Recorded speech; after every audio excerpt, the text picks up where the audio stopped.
Thank you. All right, Madam Speaker. You want me to text? Oh, you do?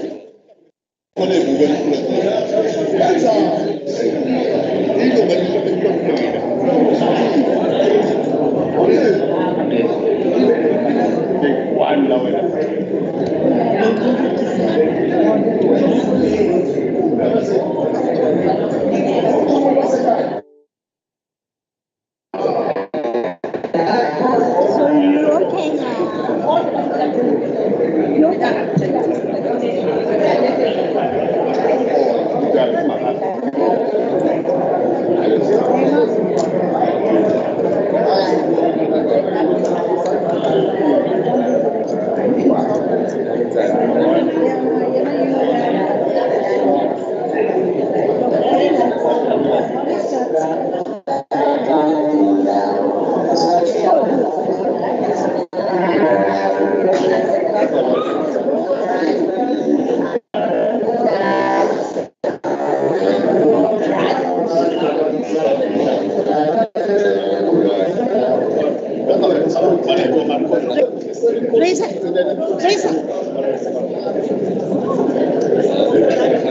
Fraser.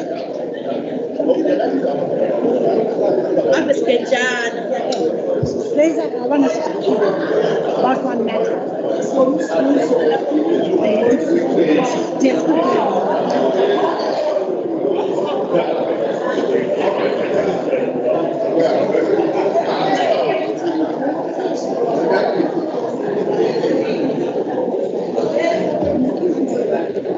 Order, Madam Speaker.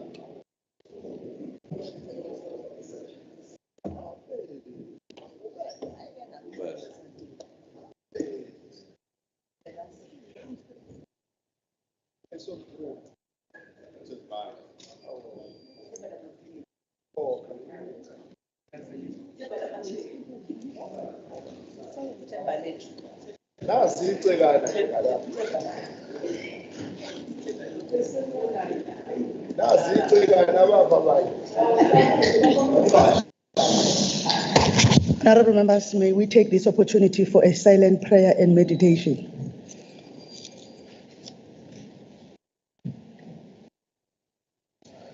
Amen.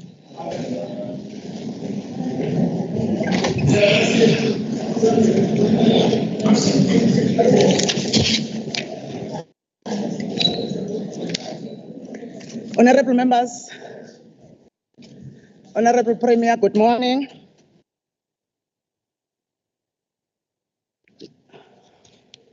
We will now go to the second item on our order paper, where we take a moment to remember in our thoughts and prayers all those who have departed from us in the recent times, especially since our last sitting. Firstly is the President of the Republic of Namibia and founding Prime Minister, Mr. Hage Geingob, a leader, patriot, and a friend of South Africa, who played a central role in what has become one of Africa's most stable democracies after returning from a long exile in Botswana and the United States as an anti-apartheid activist. He was the country's third president since it gained independence in 1990, following more than a century of German and the then apartheid South Africa rule. He participated in the drafting of the Constitution of the Republic of Namibia. Queen Mamjoli Nombuyiselo Rose Diko of KwaZulu-Natal Kingdom, the Honorable Alice Hlebani Mthembu, a dedicated member of the African National Congress Women's League, a member of the National Assembly of the Republic of South Africa, who was sitting in the Portfolio Committee on Communications and Digital Technologies, a member of the Portfolio Committee on Defense and Military Veterans Joint Standing Committee, and a former chairperson and a PEC member of the ANC Women's League in KwaZulu-Natal. Umntwana uPhila wakwaMinyamanzi, Royal House, who also worked for Unongoma local municipality. Dr. Mbongeni Israel Ngema, most iconic activist and prolific artist, legendary actor, musician and producer. He was the creator of Woza Albert, Asina Mali, Sarafina, and Stimela Sasezola, who used his creative excellence to raise awareness about the injustices of apartheid and highlight the plight of South Africans as the oppressed people. Mr. Mtobeli KC August, former Umhlobo Wenene FM presenter and decorated radio broadcaster who enthralled audiences across South Africa with his unique style of presenting. Dr. Peter Makubane, a renowned veteran photographer and anti-apartheid activist. This struggle stalwart who captured the 1976 Soweto uprising and became Nelson Mandela's official photographer following the latter's release from prison in the early 1990s. Miss Violet Siwela, a member of the National Executive Committee of the African National Congress, who served as the chairperson of the Powers and Privileges Committee in the National Assembly, and who was sworn in as a member of Parliament in 2019 and have served in various portfolios since then. At some point in time, she also chaired the Portfolio Committee on Small Business Development. Mr. Buzobanzi Kumete, brother of Ms. Philisiwe Mkhashwa, a staff member in the Human Capital Management section of the Legislature. 9 people who passed away following a bus accident between Vryheid and Edumbe in the early hours of Sunday, the 25th of February 2024. All victims were coming from a rally of the African National Congress in Moses Mabhida Stadium, eThekwini. Victims of gender-based violence, femicide, and hate crimes. All public servants and traditional leaders of this province and the country. All the victims of road fatalities in our province during the recent past that we may not have mentioned. Now, Honorable Member, I invite all of us to stand and observe a moment of silence to honor all those who have gone ahead of us, including those that we may not have mentioned.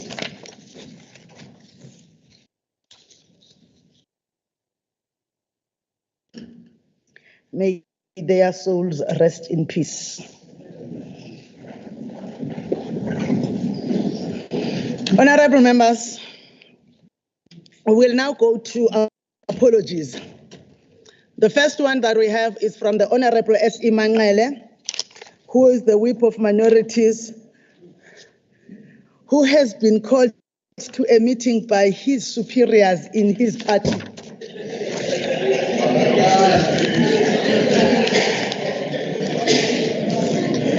Honorable members,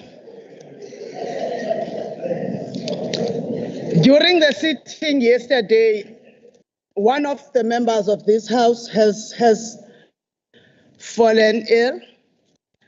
He is recovering well, but we invite all of you to continue to have the Honorable LM Mayor in our prayers as he recovers, and also pray that Honorable Rogers and Honorable Kika allow him time to rest.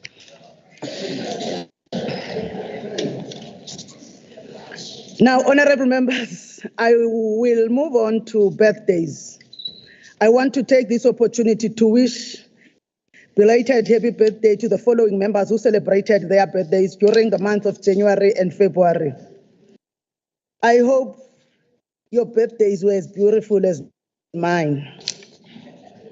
The Honorable M. Idlungwana on the 1st of January, Honorable, M.D. Ndebele, who was also on the 1st of January. Honorable B.M. Zuma on the 2nd of January. Honorable T.P. Tetwa on the 6th of January. Honorable M. Dembe on the 12th of January. Honorable E.V. Bapti on the 15th of January. Honorable N.J. Nkwanyana on the 30th of January. Honorable Chief Whip J.S. Numalo on the 12th of February. Nam, the 19th of February.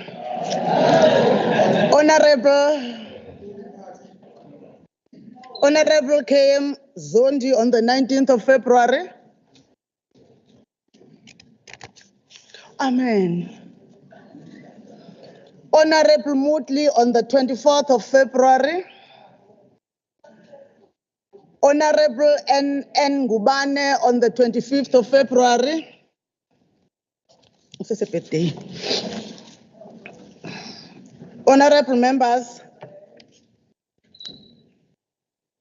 we have had 2 members that have left the legislature. The Honorable S. Hussein, who resigned as a member of the KwaZulu-Natal legislature on the 19th of February, who is yet to be replaced. The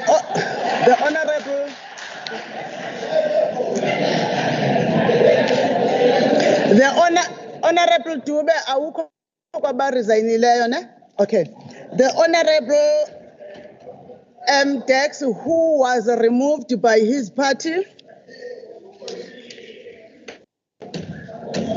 Honorable members, Miss Wendy Langsbeck from PAMET is available between 9:30 and 1 o'clock today to assist members who have queries about their medical aid. Members will find Miss Langsbeck in the members' reading room. Malunga nihloniphekile ongangezwe lakhe ukumkani uMisizulu kaZwelithini uyanimema nonke kumkhosi wamaganu ozoba ngawo umgqibelo lo umhla wesibili kuMarch eyokwindla inyanga yokwindla uzawuqala ngensimbi ye10 emachobeni eNgwavuma. Now, honorable members, we will move to the next item on the order paper, which is the announcements by the Premier. Honorable Premier, Ms. Dube Ncube.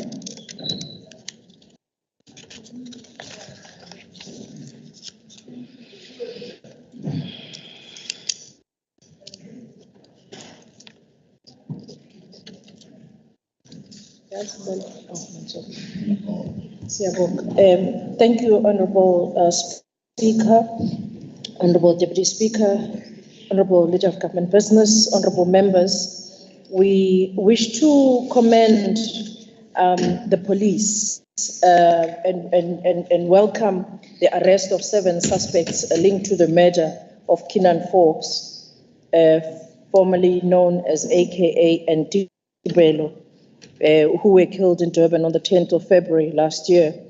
Police arrested the suspect on the eve of our State of the Province address, which took place yesterday. We really wish to commend the police under the capable leadership of the Provincial Commissioner, Lieutenant General Nhlanhla Mkhwanazi, for this breakthrough. The arrest will restore people's confidence in the police and send a stern warning to criminals who treat KwaZulu-Natal as the epicenter for hitmen and criminal paradise. We say to the whole team a big congratulations, and we really appreciate the good work that our police in KwaZulu-Natal are continuously doing. Honorable members, we wish to send our condolences to the family members and relatives of the 8 people who died in a bus crash while returning from the ANC manifesto launch in Durban. They were killed in a horror bus crash in Port Petersburg on Sunday morning. We also wish a speedy recovery to the passengers who were admitted in hospital. President Cyril Ramaphosa recently visited the families of the deceased to console them and promise them that they will get the support that they need. As the province of KwaZulu-Natal, we are also with the province of Mpumalanga during this time. We also wish, honorable members, We learned with shock and sadness the drowning of 3 learners while on a family outing in Sodwana Bay in Mkhanyago district. The 3 Zikhali siblings hail from Gwajobe, Ejozini. Education MEC visited the family on Monday to convey her department's heartfelt and that one of the province's heartfelt condolences as 3 learners were doing grade 8, 9, and 10 at Lifagate High School in Mkhanyago district. Sadly, the body of the 3rd child is still missing. Losing 1 child is painful. Imagine the pain of the Zikhali family that they are going through after losing all the 3 in one incident. We send our deepest condolences, our prayers to the family, as well as the learners and the teachers at the school, as well as the department. And we hope and pray that the rescue team will have a breakthrough in getting the missing body of the 1 child of the Zikhali family. Honorable members, all roads will lead to Emachobeni Royal Palace in Ngwavuma this weekend, where Isilo Misizulu KwaZulu-Natal will host Umkhosi Wamagano, also known as Marula Festival, a vibrant celebration of the first harvest of Ubugano. Umkhosi Wamagano is a cultural significant because it highlights our heritage, history, and tradition as the people gather to honor this and celebrate this tree, this fruit. The Amarula tree symbolizes the generosity of the Mother Nature and the fertility of the region where it grows. Umkhosi Wamagano is a joyful festival which brings people together to celebrate their heritage. And as a province of KwaZulu-Natal, the Department of Sports, Arts and Culture will continue to support all our traditional celebrations in this regard. Thank you, Honourable Speaker.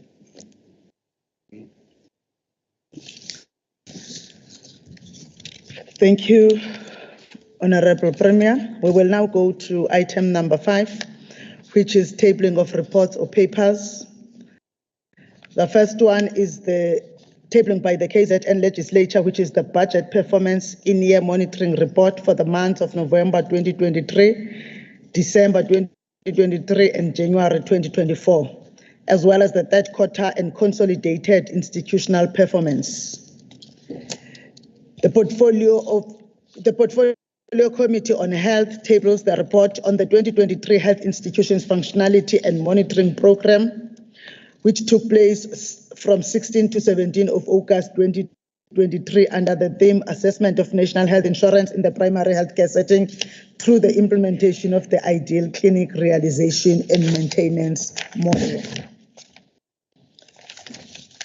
The second tabling will come from the Provincial Treasury of KwaZulu-Natal Consolidated Municipal Budget Performance Report, 2nd Quarter Review 2023-24 Summary.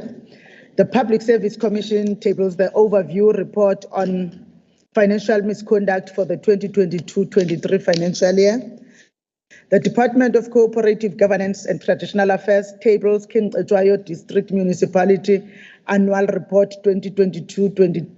The Oversight Report on the King Cetshwayo District Municipality Annual Report 2022-23. Umzinyathi District Municipality 2022-23 Annual Report. The report on the KZN Provincial Legislature in terms of Section 1312B of the Municipal Finance Management Act number 56 of 2003. The annual report 2022-23, including the Auditor General's report on the financial statements and performance information of Umlalazi Municipality for the year ended 30 June 2023. Alfred Duma Local Municipality Annual Report and Oversight Committee 2022-23. Umlalazi Municipality Annual Report 2022-23 and the Council Resolutions. Report to the KZN Legislature, Provincial Legislature in terms of Section 1312B of the Municipal Finance Management Act. Ilembe District Municipality 2022-23 Annual Report. The Department of Public Works and Human Settlements tabled the revised the Human Settlements Revised Annual Performance Plan for 2023-2024, 2025-2026. Is there any tabling that we may not have recorded? We will then move to item number 6 on the order paper, which is order that allows the Chief Whip to make formal motions or notices.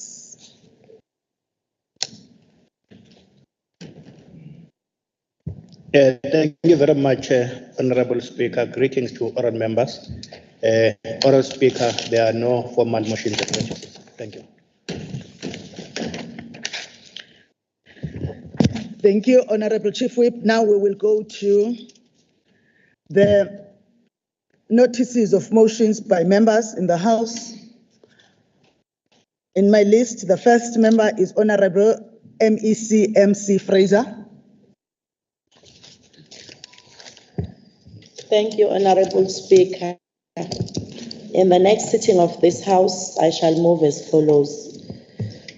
This House notes that over 500 women from across KwaZulu-Natal have been equipped with business skills and startup kits to establish their own cooperatives. These women are now able to generate income by providing services such as catering and sewing. Believing that empowering women is empowering the nation, this House therefore resolves to commend the KZN Department of Social Development together with KZN Department of Economic Development, Tourism and Environmental Affairs, as well as the Small Enterprise Development Agency for implementing transformative programs aimed at empowering women. I so move. The next member is Honorable MEC S. Sinkosi. Somlo. Ngokuhlala kwalendlu okulandelayo ngiyophakamisa kanje. Lendlu iyakunaka lokhu. 1, ukuthi umnyango wezokuhlaliswa kwabantu oholwa yi-ANC KwaZulu-Natal uhamba phambili ekwakhiweni kwezindlu kusuka ngo-1994. 2, lo mnyango futhi ukhomba indlela kuzwelonke ekwakhiweni kwezindlu zababe ngamasosha ezempi zembutho yenkululeko okuyi-APLA, AZANLA ne-MKLWV. Ngakho-ke lendlu inquma kanje. 1, ukunxenxa umnyango wezokuhlaliswa kwabantu ukuthi wenze isiqiniseko sokuthi wonke amasosha ebe esezindlini zawo kungakapheli u-2024-2025 financial year njengala asezisemshwathi, Cobblesville naseThekwini eLovu. 2, ukukhuthaza i-Department of Military Veterans ukuthi iphuthumise uhla olwalisele lwamasosha ukuze akhelwe labo 50 square meters wezindlu zawo. 3, umnyango wezokuhlaliswa kwabantu wakhe o-40 square meters balaba abasalinde ukuqinisekiswa yi-DMV bese uxhuma u-10 square meters oyobe usasele. Ngiyophakamisa kanje egameni lombutho wenkululeko. The next member is the Honorable O.P. Kunene.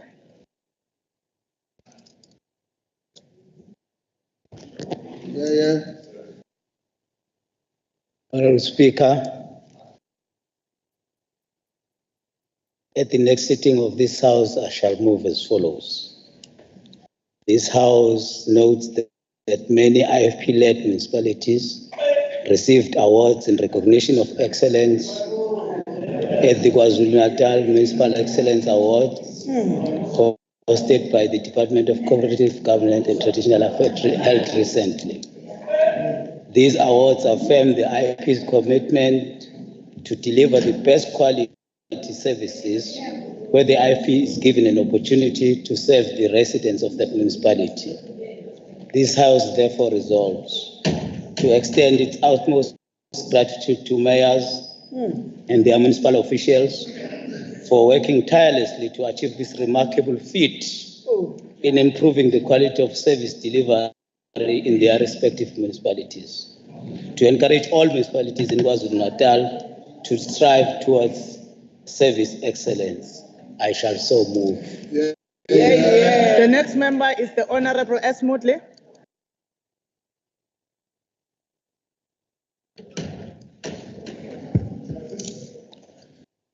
Morning, Speaker. Honourable Speaker, on the next sitting of this House, I shall move as follows. This House is dismayed with the rate at which traffic officers on duty are being attacked and injured by motorists. Of late, a minibus taxi driver is alleged to have been charged for attempted murder after he rammed into a Durban Metro Police officer in Chatsworth a few weeks ago. Rogue and reckless drivers will not be allowed to rule KwaZulu-Natal with impunity. This House resolves to encourage law enforcement agencies to fully enforce road safety regulations and ensure that those found culpable are brought to book to serve as a deterrent to others who may want to follow in the same path. I shall so move. The next member is Honorable T.P. Mthethwa.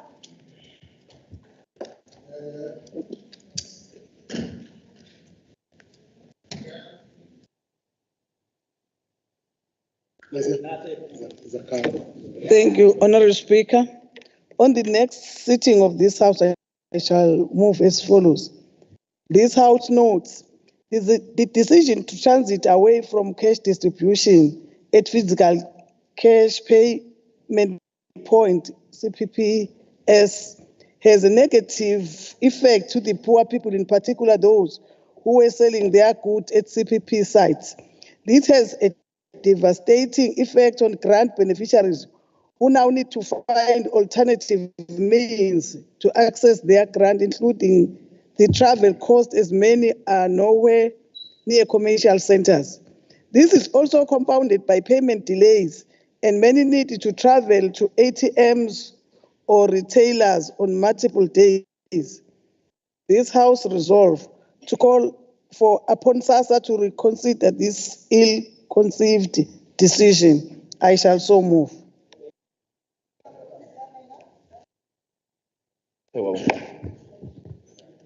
Thank you, Honourable Speaker. I rise on behalf of the Inkatha Freedom Party to move as follows.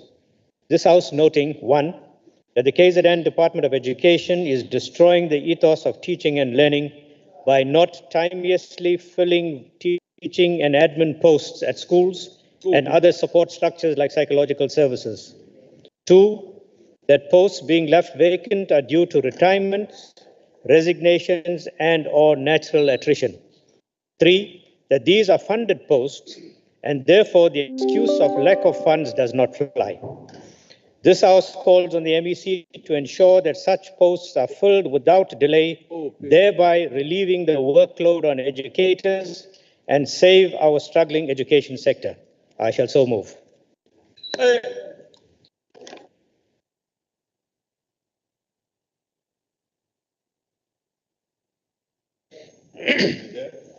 Thank you, Madam Speaker. I give notice that at the next sitting of this House, I shall move as follows. The right of every learner and why parents send them to school is to ensure maximum teaching time and learning time. Union meetings, late coming, absenteeism, early leaving, this all robs children of their right to learn and must stop. Thousands of teachers are diligent, while multitudes choose the protection of SARTU, resulting in the deterioration of accountability and therefore quality education. Our province's education sector needs to change through the ballot box, ending incompetent cadre deployment. This House resolves to facilitate the introduction of legislation to establish a schools evaluations authority with sweeping powers to switch from staff comfort to learner interest, thus ensuring quality education. So shall I move. The next member is Honorable H.U. De Boer.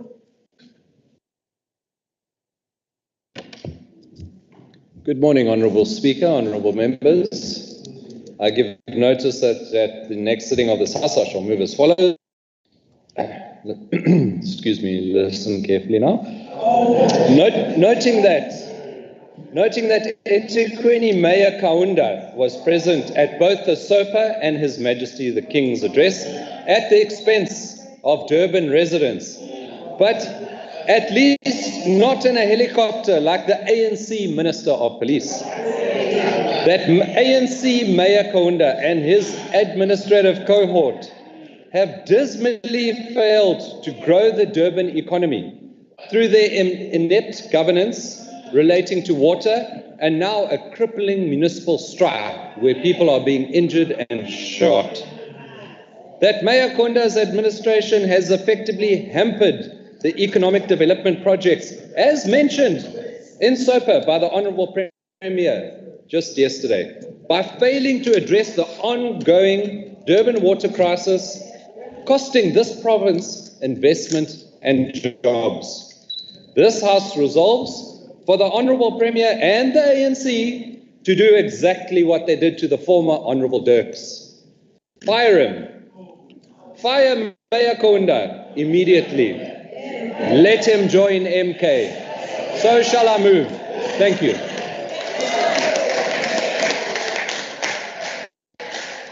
The next member is Honorable N. Dlamini.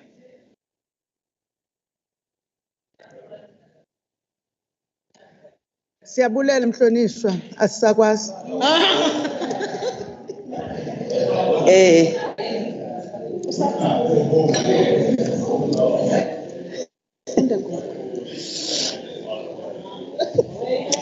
Ngiyazibongela, Speaker. Speaker, I rise with a motion on the bus accident that took place at Edumbe, where ANC members and supporters lost their lives on their way from the manifesto launch at Moses Mabhida. The EFF is sending condolences to their families and friends. May the souls of those departed rest in eternal peace. We also wish those who sustained injuries speedy recovery. I so submit. How about you, Speaker? The next member is Honorable C.M. Shinga.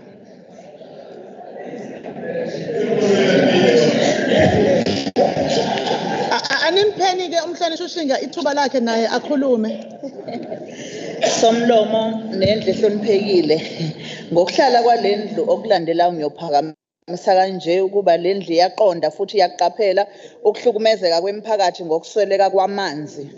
Isimo sokushoda kwamanzi esifundazweni sesikapakele nasemkhandlweni emikhulu njengaseThekwini, Zululand, uMzinyathi noMkhanyakude. Ukuthi isimo sokushoda kwamanzi sekuyisimo esibucayi esingasadingi ipolitiki nobuqembu esesidinga umuntu wonke. Ngakho-ke lendlu inquma kanje ukuba ungqongqoshe wakaKhokta uyangiphendula ungqongqoshe wakaKhokta esifundazweni nakuzwelonke nowazamanzi nokuthuthwa kwendle nomasipala noenjiniyela namakhosi nomphakathi kwenze imbizo yenjula ngxoxo ngodaba lokusweleka kwamanzi kuphunywe nesisombululo amanzi kubantu ukuthi imikhandlu ibuyekeze into yokuqasha amaloli athutha amanzi la maloli abe kwamasipala angabi ingxenye yamathenda ukuqinisekisa isibopho nengxenye yolungelo lokuhlinzekwa kwemiphakathi ngamanzi. Somlomo ngiyawuphakamisa. The next member is Honorable S. Thakur Rajbansi.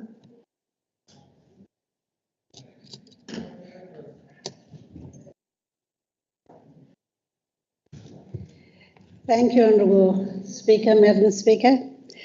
I hereby give notice that I shall move as follows. Noting that the 21st of February, International Mother Tongue Day, themed multilingualism is the pillar for intergenerational learning. Further noting that ancient living languages and cultures requires government investment to achieve shared sustainable prosperity by 2030 and beyond. Calls on the Honourable Premier to make KwaZulu-Natal the host destination of the sub-regional 9th Triennial International Conference and Gathering of Elders, conducted by the ICCS, International Centre for Cultural Studies, with the aim to share insights on mitigating future risks to humanity and our ecosystem. Moved by Mrs. Rajbansi. When I received the apology for the Honorable Manqele, it was saying that his speech will be tabled by the Honorable C.M. Shinga, and I see that he is in the list of the motions. Therefore, I call upon Honorable C.M. Shinga to table the motion of Honorable S.E. Manqele. Ngokuthunywa i-ACDP ngizofunda le motion elandelayo egameni likaJesu. Ngokuhlala kwalendlu Ngokuhlala kwalendlu okulandelayo i-ACDP yakuphakamisa kanje, siyakunaka ukuthi imidlalo nemincintiswano enhlobonhlobo ezikoleni efana nebhola, umculo, imidlalo yeshashalazi, ingoma, ikarati, isibhakelo, ama-athletic, ubuzalwane, imidlalo yesintu nokunye okungenzeka ukuba kusele iphenduka usizo olukhulu kumntwana emva kokuqeda kwesikole nasebudaleni bakhe. I-ACDP iyakuphakamisa ukuba lendlu ikunake ukuthi lamathumbu abuyiselwa esiswini. Ngiyabonga.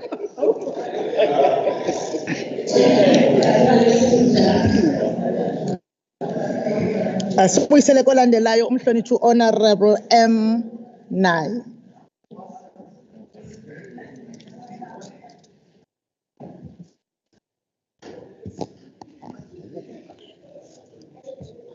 Madam Speaker, I give notice that at the next sitting of this House, I shall move as follows. Noting that 14 years ago, approximately 500 families in the Bester area in KwaMashu had their water supply permanently cut off. This after a project to install water meters had failed and was abandoned by the contractor, leaving these families destitute. Despite numerous cries for help, nothing has been done to restore water.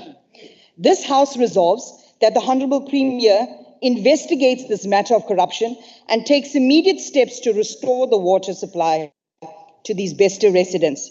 The first step being for the eThekwini mayor to be fired. Yeah. So shall I move. The next member is the Honourable Nkosi. Niyabona ke ngoku kukhona umhlonitshi ongasalivanga negama lakhe. Honourable Nkosi. Thank you very much, Madam Speaker. I hereby give note that on the next day of the House as follows. This House notes the ongoing exploitation of security guards by security companies across the province. Despite security guards working tirelessly to protect government offices and risking their lives, all security guards are not paid decent wages, not paid on time, some are not even registered with the Unemployment Insurance Fund, UIF. Given the fact that this matter has been spoken about numerous occasions in the House, this House resolves follows that the matter be finalized by calling provincial departments to terminate all contracts that they have with security companies and install all security guards so that they get all necessary benefits. And so, thank you.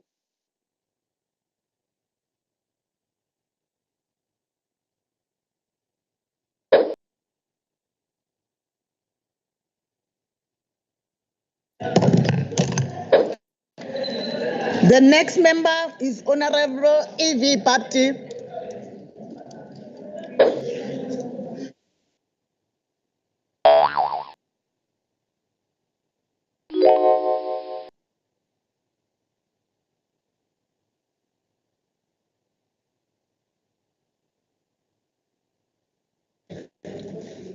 Thank you, Madam Speaker, and greetings to members in the House.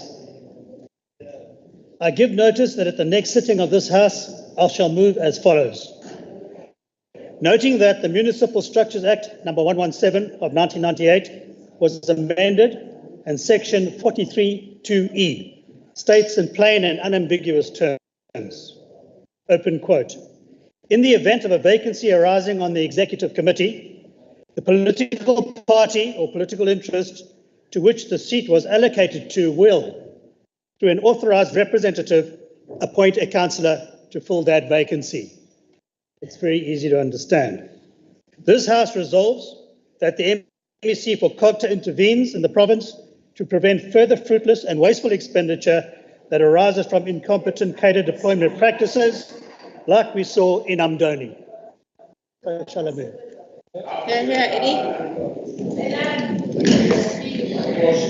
The next member is Honorable NJ Nkwanyana.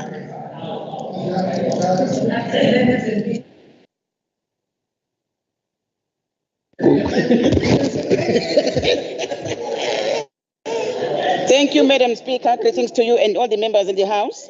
On the next sitting of this House, I shall move as follows.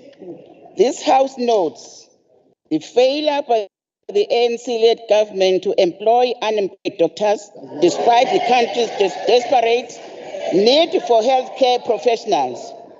The recent demonstration by approximately 80 unemployed doctors in KwaZulu-Natal is to a mere glimpse of the country's broad healthcare crisis. The government acknowledgement of the crisis and attribution of it to budget cuts is paltry and unacceptable, especially when it cannot be ignored that funds were misappropriated due to corruption with the ANC government. This House resolves to call upon the KZN MEC for Health, Nomagugu Smelane, to ensure that the government pledge to place unemployed doctors by the 1st of April 2024 is fulfilled.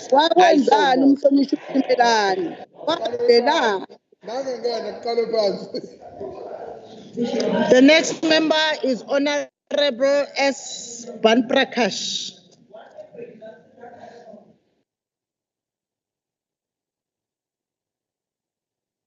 Thank you, Honorable Speaker. Greetings to honorable members and all present. Honorable Speaker, on the next sitting day of this House, I shall move as follows. This House notes Article 25 of the Universal Declaration of Human Rights recognizes the right for a standard of living adequate for health and well-being, which includes access to clean water. The failure of the ANC-led government and its municipalities to provide adequate water supply to residents of eThekwini and other regions, despite the promise made by the Minister of Water and Sanitation. This House resolves to call upon affected residents to vote for a change of leadership on the 29th of May 2024, a trusted leadership, a leadership that can uphold the human rights and improve the living conditions. Trust us. I shall so move.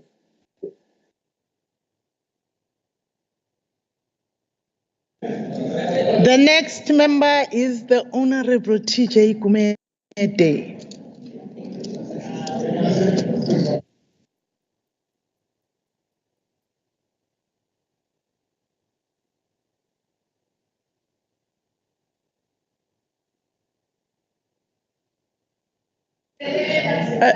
Ngicela nisondele niyonceda umntwana.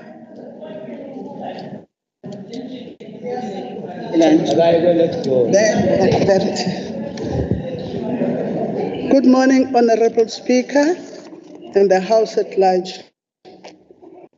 I give notice that I intend moving the following motion.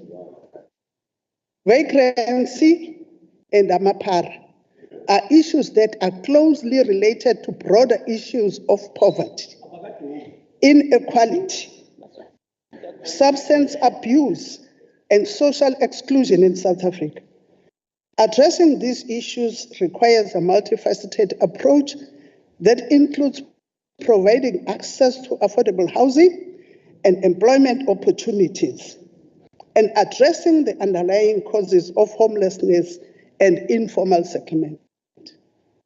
This House resolves, therefore, the KwaZulu-Natal government should take all necessary steps to address this phenomenon.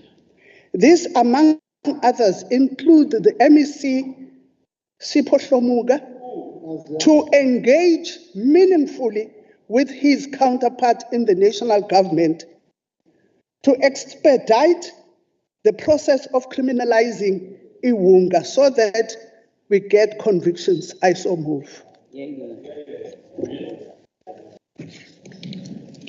The next speaker is the Honorable L.J. de Klerk.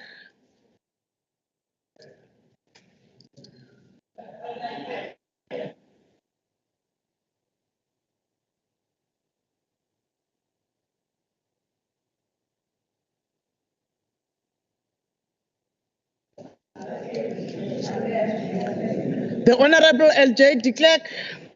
I am sure Honorable Mthethwa and Honorable Kunene. He's not in the house, his name falls off. The next speaker is Honorable M. Kaula.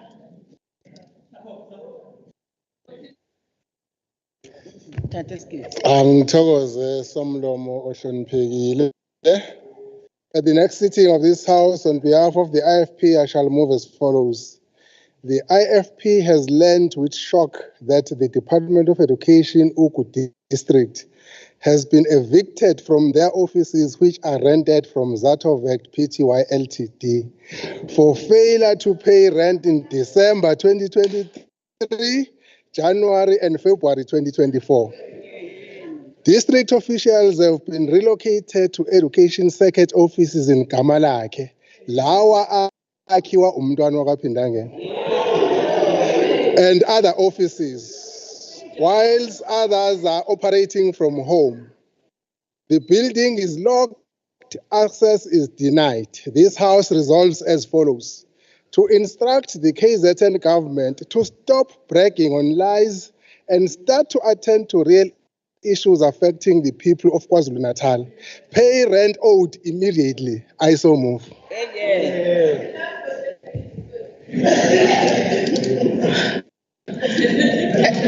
A member that was not supposed to go sit and he went to sit. Ngiyamxolela ngoba usemdala. The next member is the Honorable L. Dingubane. Uske wakala. Honorable L. Dingubane.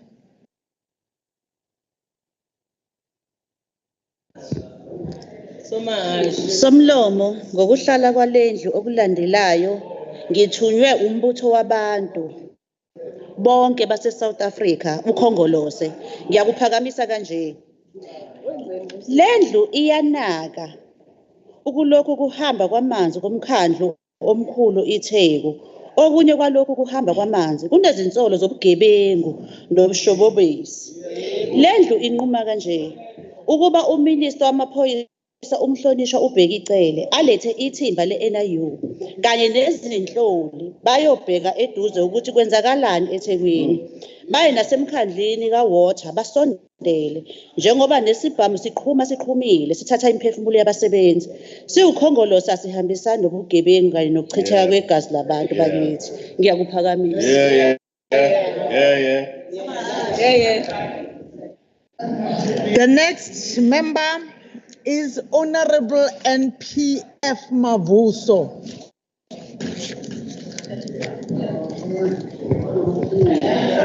Thank you so much, Honorable Speaker. Honorable Speaker, on the next day of sitting of this House, on behalf of the African National Congress, I shall move as follows.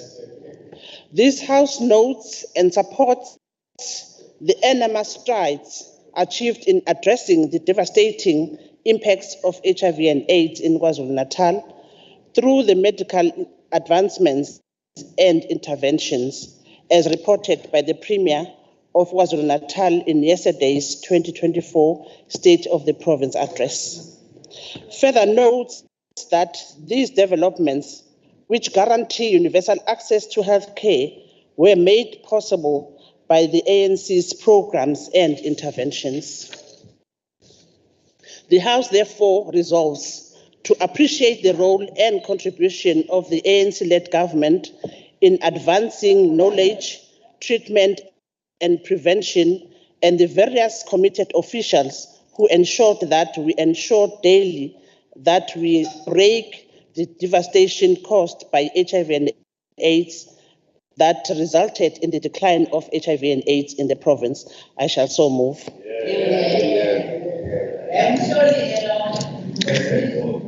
The next member is the Honorable Evie Dube.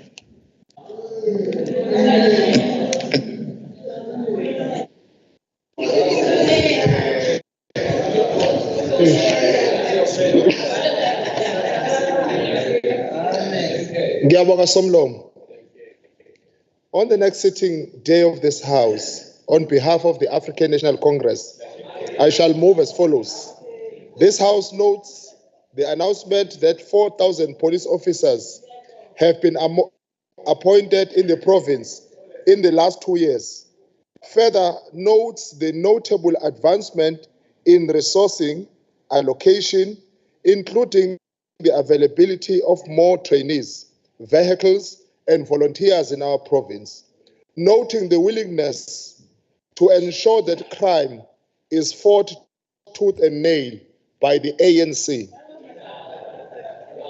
The House therefore resolved, number one, to applaud the Premier and her administration for their innovative leadership in preventing crime and its devastating effects in our communities. Two, we appeal to all peace-loving South Africans to continue to support this progressive African National Congress government in all its efforts to safeguard our borders and keep our homes safe. Three, we resolve that the only party with the contract with the people of South Africa that is ready to be voted into power in 2024 must be supported by all peace-loving South Africans. I so move.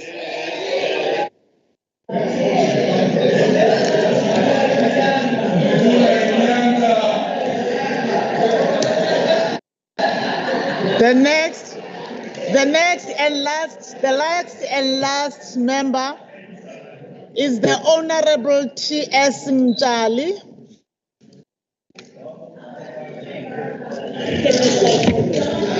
Honorable Speaker, in the next sitting of the House, I shall move as follows.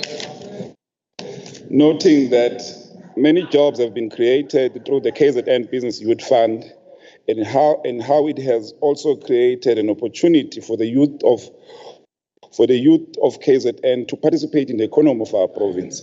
It is on this basis that we continue to call on the Premier to do the good work of ensuring that we invest to our youth and give them the opportunity. For we do believe as the African National Congress that not all the youth should be employed, but some of them should be employers so that they are able to take care of their future as we have declared. This House therefore resolves to call upon the Premier to increase the budget in this youth fund and to ensure that the partnership, like the Dunlops that she was able to sustain, are created, and also we get more partnership within the private sector. For we do believe that any country or nation that does not invest in its youth do not deserve to bear its fruit, as President Oliver Tambo had warned us. I shall so move.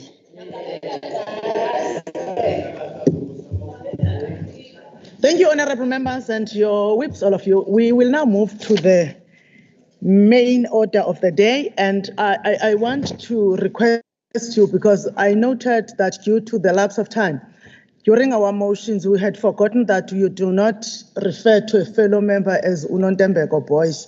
You refer to a fellow member as honorable, as it so happened in some of the motions that were passed in the House. I am just inviting you, honorable members, to just remember the basics. Now, we are in item number 7, which is the order of the day, the debate on the State of the Province address, which was tabled on the 28th of February, 2024 by the Honorable Premier Nomusa Dube-Ncube at the Oval Cricket Stadium. I therefore call upon the Honorable VP Taluza, the Deputy Chief Whip of the House, on behalf of the ANC, to start the debate for 10 minutes.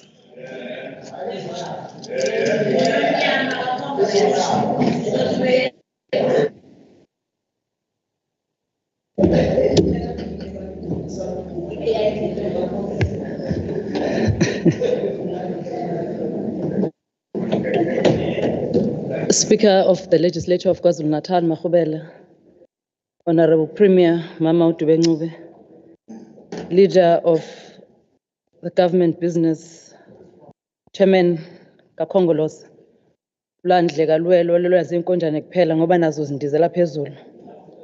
Sithi umeke nje sihlalo wethu noma mankentshane kuzungeza. Sotswebhe mkhulu mkhatshwa. Honorable members of the Executive Council, honorable members of the House, Siyanibingelela. The State of the Province Address, which provides a comprehensive overview of the provincial government's achievements, challenges, and plans for the future, remains a critical tool for promoting transparency, accountability, and public participation. This time-tested tradition continues unabated and splendidly, as it is in line with the African National Congress' unique character as a people's liberation movement and its vision of the people's government that is driven by the ideal of realizing a better quality of life for all. It is for this reason, Premier, that they can't fault your address. Instead, they choose to say you were merely campaigning. They can't fault your address, Premier, because you spoke truth and presented facts. They can't fault your address, Premier, because they too know fully well that this ANC government has delivered. So yes, stand tall and campaign with your achievements of your government, Honorable Premier. We support you and are fully behind you. Honorable members, this year's SOPA, which took place in our 30th year of our democracy, once again treated the heels of the address of our monarch, the king of our Zulu nation, symbolic of our recognition of the importance of the traditional leadership and those close relations between the ANC-led government and the Zulu royal family over these past 3 decades. This is anchored in our common belief of peace, stability, and the better lives of our people. Indeed, the ANC remains committed to nurturing this harmonious relationship, striving side by side to ensure that this democracy grows from strength to strength, as well as our commitment to preserving and celebrating our heritage. Somlomo, I always tell my kids about the importance of celebrating their heritage, the importance of being proud of their culture. But what I couldn't do was to justify to my daughter, who was sitting in the gallery on the first day, as to why Amabutho disrupted the national anthem. What I couldn't do, Somlom, was to justify to my daughter as to why the speaker, my speaker, couldn't start her proceedings because there were guests who did not want to be silenced by a woman. Members of this House must not turn a blind eye when institutions like this House are disrespected. Members of this House must not turn a blind eye when culture and tradition is used to ridicule institutions that were established as a result of blood of our brothers and sisters who fought for this democracy that we celebrate. As we begin our commemoration of our proud heritage of the liberation and democracy, 3 full decades later, it is imperative and quite natural that we look back to where we come from in improving the fortunes of our future. In his State of the Nation address, our first democratically elected president, Nelson Mandela, said, and I quote, "Our endeavors must be about the liberation of the women, the emancipation of the men, and the liberty of the child." It is these things that we must achieve to give meaning to our presence in this chamber and to give purpose to our occupancy of the seats of government, close quotes. Honorable members, whilst our democracy was ushered and assured by these commitments of the ANC-led government 30 years ago in KwaZulu-Natal, our people continued to die as a result of political violence, and the overwhelming majority of our people in this province had known nothing but despair. They knew this is an incontestable matter of fact that tomorrow would not be better than yesterday. It was also fixed and given that the following day would be worse. But then in 2004, came and things changed. They changed radically as the ANC finally took over the KwaZulu-Natal provincial government. It is for this reason that the people of KwaShobashobane will defy the Moonshot Pact. It is for this reason that the people of Shasfid will defy the Moonshot Pact. It is for this reason that the people of KwaZulu-Natal will defy the Moonshot Pact. It is for this reason that the people of Boipatong will defy the Moonshot Pact, because they know that this freedom we celebrate was not free. Equally, the people of the Western Cape will refuse to continue to be associated with the Israeli apologists that are leading the Western Cape government. The people of the Western of Cape Town will remember that when the world stood in support of the people of Palestine, the Israeli apologists of the DA were against them. So those who collude and connive against the ANC will continue to be shocked when they see what happened in Moses Mabhida Stadium. Ngoba indeed inqola emasondo-sondo iyovinjwa ulwandle. Honorable Speaker, some proud themselves that they build schools. What they ignore to tell the people is that they were using blood money of the apartheid government. They build substandard schools with that blood money. They ignore to tell the world that when the ANC-led government took over in the province in 2004, when Manzankosi took over as the premier, he had to start from scratch, waqala phansi wadibhiza, and laid the foundation so that today we have schools like Mandla Mthethwa, so that we have schools like Pholela School, Pholela Special School, and Daniel Mzamo Special School lapha ngakithi kaGqwathaza. The government refused for a black child in particular to continue receiving substandard education. Have we completed this, Honorable Speaker? Of course not. Kunzima ukuphipha umonakalo weminyaka, but we see the light at the end of the tunnel. Evidenced by this is the remarkable achievement of the 86.4% matric pass rates.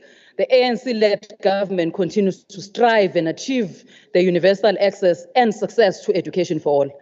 This pass rate is undoubtedly the consequence of over 95% of the children now having access to grade R in the public schools, with over 400 schools benefiting from the learner transportation, while over 2.3 million learners are benefiting from the National Schools Nutrition Program and the improvement of schools infrastructure in public schools in particular. Honorable Speaker, they claim to properly govern where they lead. Haibo. The AG does not even agree in Umgen. The people of Mpopomeni do not agree. The people of Langa in the Western Cape do not agree. After all, this is a party that seeks to maintain white supremacy at the expense of the majority, but also bringing it back home. Ordinary citizens don't agree in the Zululand district. They do not agree in Uthugela district. Ngoba phela imali ontabakayikhondlo bayidla umshwampu.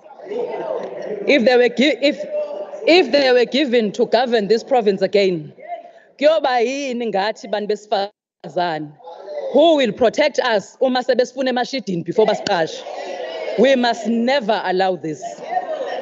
Inspired by the words of former President Mandela when he spoke of the expansion of the frontiers of human fulfillment and the continuous extension of the frontiers of freedom, this ANC-led government has continued to ensure that any burden on our people becomes part of the reality that this government bears and addresses. This is why post-COVID-19 period, the unfortunate wave of disruptive week of violence, the looting spree that happened in July 2021, which further caused irreparable damage to the life and the livelihood of some of our people, as well as the heavy rain that led to the sad loss of over 430 people, with the thousands of homes being destroyed.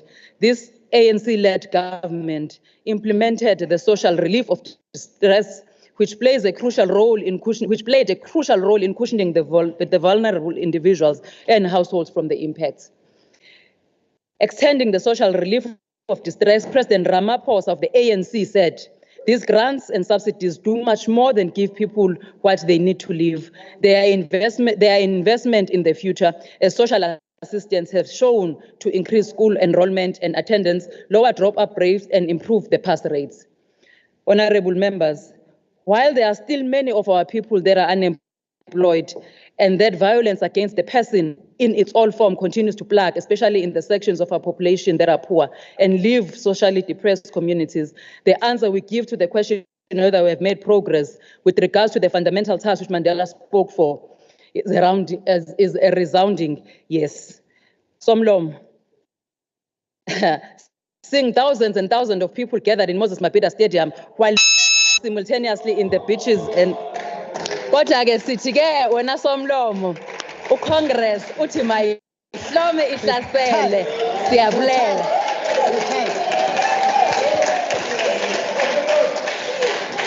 The next speaker for 10 minutes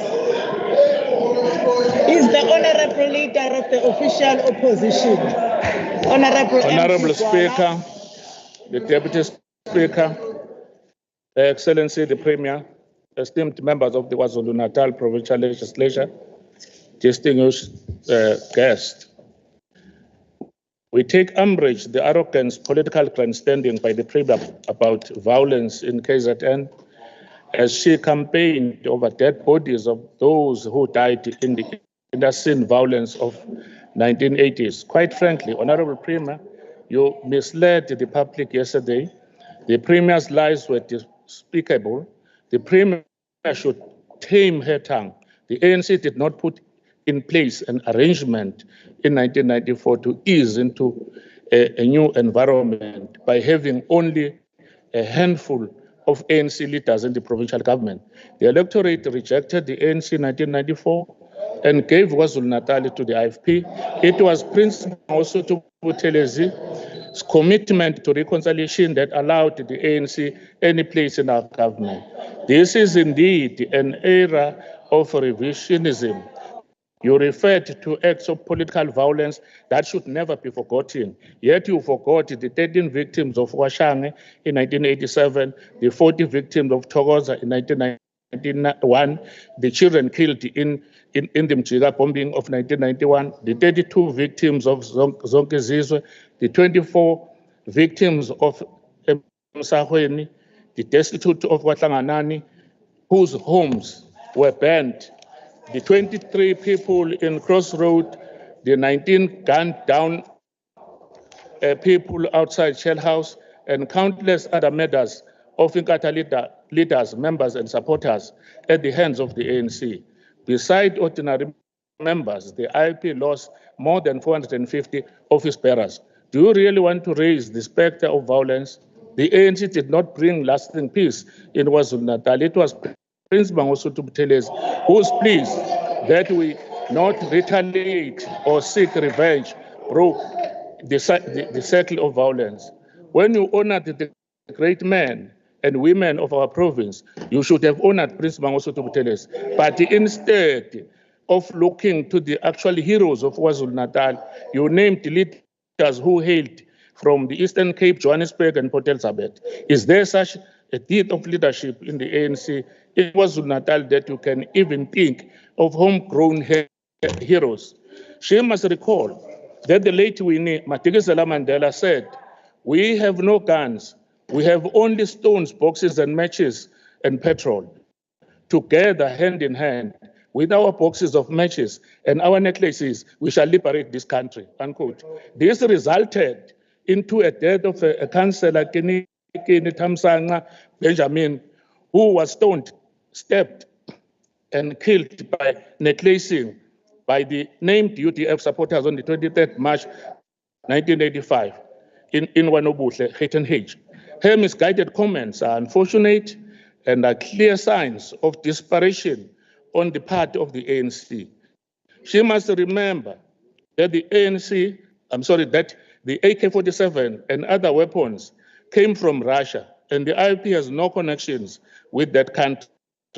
She should read Dr. Anthony Jeffrey's book, The People's War, to get to know who the perpetrators of violence were. It is rich of her to stoop so low and point fingers at the IFP instead of getting her house in order. We do not expect a leader to make such comment instead of promoting peaceful elections. Those who live in glass house must not play with fire, and those who live in a glass house must not throw stones. The State of the Province address, much like the State of the Nation address, left us wondering how a government that is meant to serve the people can be so grotesquely out of touch with the realities of life in South Africa. As we sit here and debate the Premier's campaign speech for the ANC, more than 18 million South Africans are living in extreme poverty, and the number is growing by hundreds and thousands each year. In addition, 27.3 million people are receiving grants from 7.1 million taxpayers. Where is the new dawn we were promised? The ANC is like a slippery serpent that cannot be trusted. It speaks with a forked tongue. Unemployed is sitting at 41%. For those younger than 34, it is over 44. Yet an ANC-led government keeps promising jobs, just like it did in 1994, in 1999, in 2004, in 2009. You see the pattern. It's 2024, and the ANC is promising jobs. It has yet to deliver on its state election promises, but still it persists. South Africa's people are hungry and frustrated. We have lost patience after 30 years of waiting. South Africa yearns for a competent government, a government led by honest leaders with actual solutions who will deliver basic services, create jobs, keep them safe, fix dilapidated infrastructure, and end load shedding. That government will be elected in 2024. It will be installed in KwaZulu-Natal through the votes of the people of this province as they vote for the IFP. The ruling party should hang its head in shame for its dereliction of duty to our nation. They slept on duty. There is not a shred of integrity in the ruling party. The IFP president, the Honorable Velenko Sini-Hlabisa, summarized it well when he said during the State of the Nation debate, and I quote, "The ANC and the ANC alone gave us state capture. The ANC gave us load shedding. The ANC gave us 9 wasted years. The ANC gave us 8 million unemployed citizens," unquote. South Africa deserves a leadership she can trust, a leadership of integrity. When you consider the IFP's track record of good governance and hear about the IFP's legacy of honest leadership, it is clear that you can trust the IFP. It is time for leadership that will get South Africa to work. During the SOPA 2024, the Premier boasted about her government intention to attract and retain investment in KwaZulu-Natal, yet she failed to present any concrete plans, and no clear time frame were provided. It takes an honest leader to present a fair and balanced account of an incompetent government that has neglected and failed our people. Yesterday, we listened to the Premier's delivering a eulogy and another ANC election manifesto. Indeed, SOPA 2024 was another sign of the ANC insatiable appetite for power and self-aggrandizement. She spoke about her vision and her aspiration for the province years from now, rather than giving us a blueprint to solve our immediate problems. In the face of a very real crisis, the Premier was cavalier. You decried what you called the meager salary of Amakos in 2004, conveniently ignoring the fact that it was the same as the average salary of a municipal councillor. You then boasted that an ANC government had increased the salary by 300% over the past 20 years, again conveniently sidestepping the fact that we increased councillors' salary by 800%. Amakosi have become poorer by far under an ANC-led government. You talked about the number of houses built since 1994, conveniently ignoring the fact that the IP government built more houses in 10 years than the ANC-led government did in its first 10 years. And in its second 10 years, the number don't lie. Honorable Premier, unlike you, who claims that the pace and the tempo of service delivery quickened after 2004. How dare you say that the people of KwaZulu-Natal only tested the real fruit of liberation 10 years into democracy? What an insult to our people's intelligence. As opposed to the IP's premiers from 1994 to 2004, the ANC gave us Mr. Sibusiso Ndebele, who tried to wrestle. The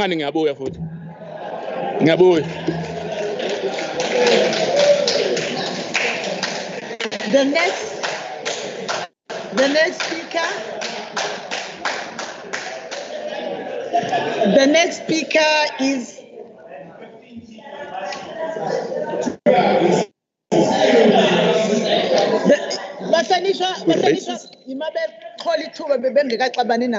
the next speaker is the Honorable F.A. Rogers of the DA. Allow me to take this opportunity to send my and my party's heartfelt condolences to the African National Congress on the tragic bus accident following the manifesto launch. Our sincere condolences go out to those families who lost loved ones in this tragedy.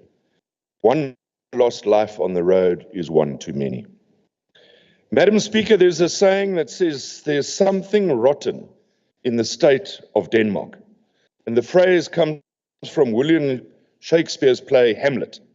And the speaker of these words is Marcellus, a god who talks to his philosophical comrade, Horatio, saying there is something rotten in the state of Denmark. The reason of him saying this is not just that Denmark is facing dirt. It meant that the situation that Denmark is facing is similar to a fish that rots from the head to the tail. Or in other words, it shows that everything is not good at the top of the political hierarchy. Lewis Carroll also wrote a wonderful book called Alice in Wonderland. And Alice had this to say, and I quote Alice, "If I had a world of my own, everything would be nonsense.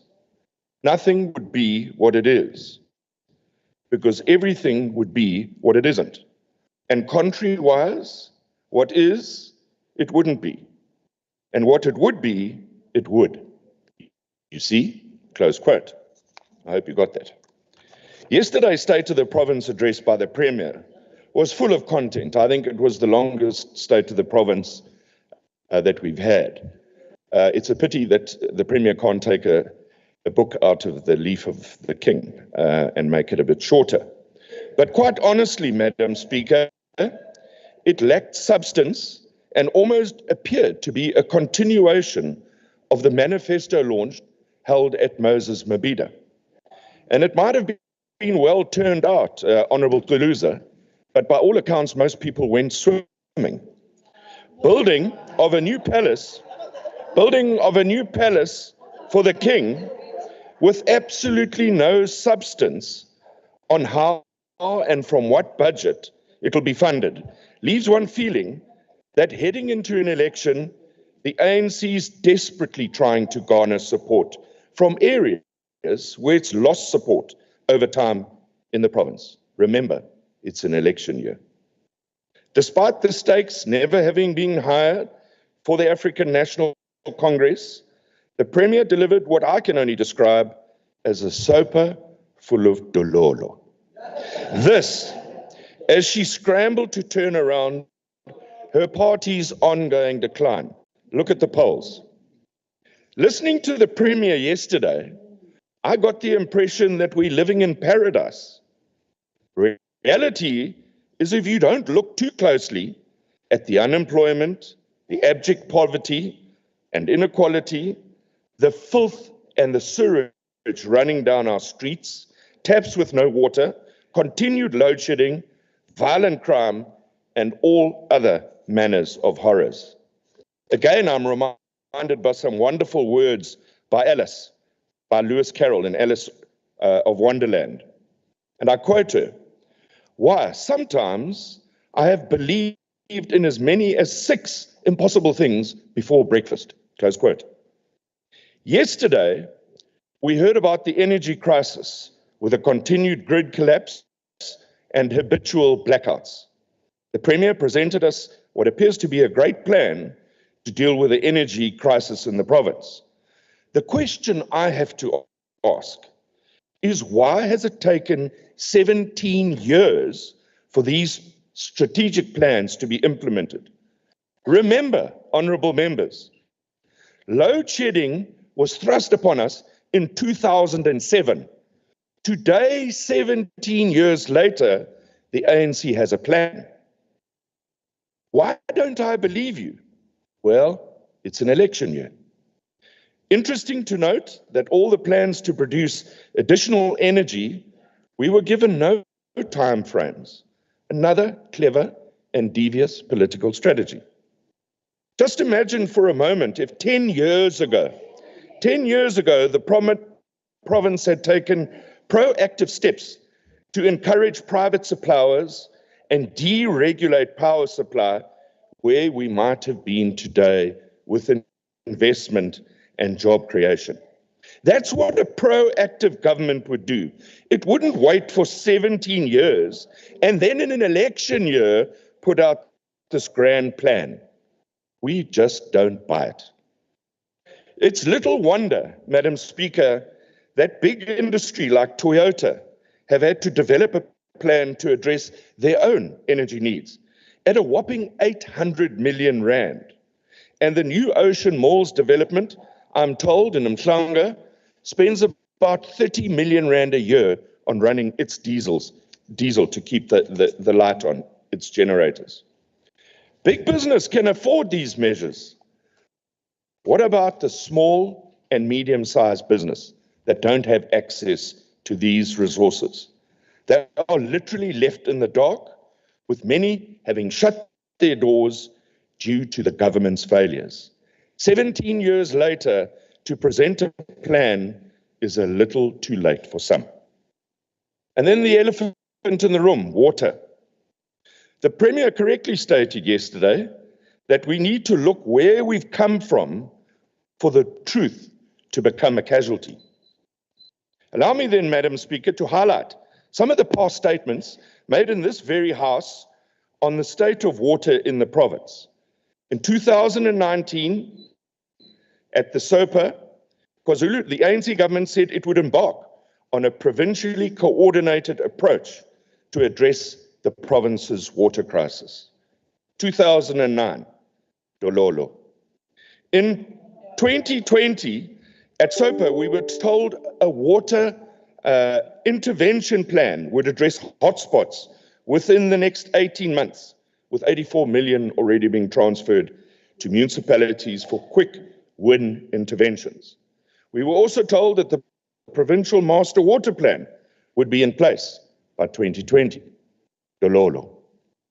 In 2021, we were told that a plan was being implemented, and it would take place in 2022, that would focus on a plan for Ugu and Mkanyekude in June and October 22, respectively.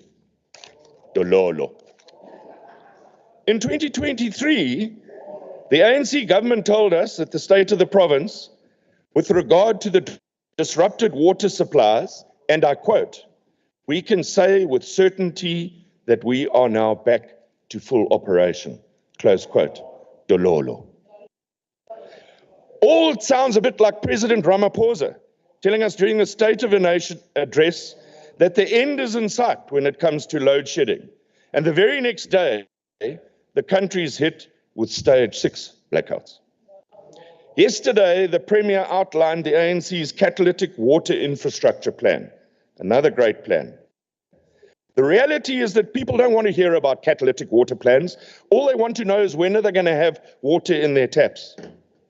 One of the biggest crises facing the province is in the water supply in our largest metro, eThekwini.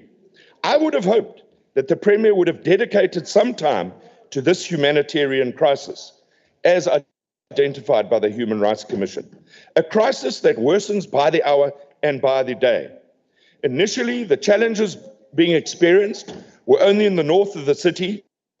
Just last week, this crisis has spread to central Durban and to the south of Durban. People go days, weeks, years without water with no resolves. Promises are made, deadlines are given. Dololo. The national minister rushes around the province, National Minister of Water, giving deadlines, giving promises. Dololo. Honorable Dololo. Instead, the minister says that opposition parties shouldn't politicize the water issue.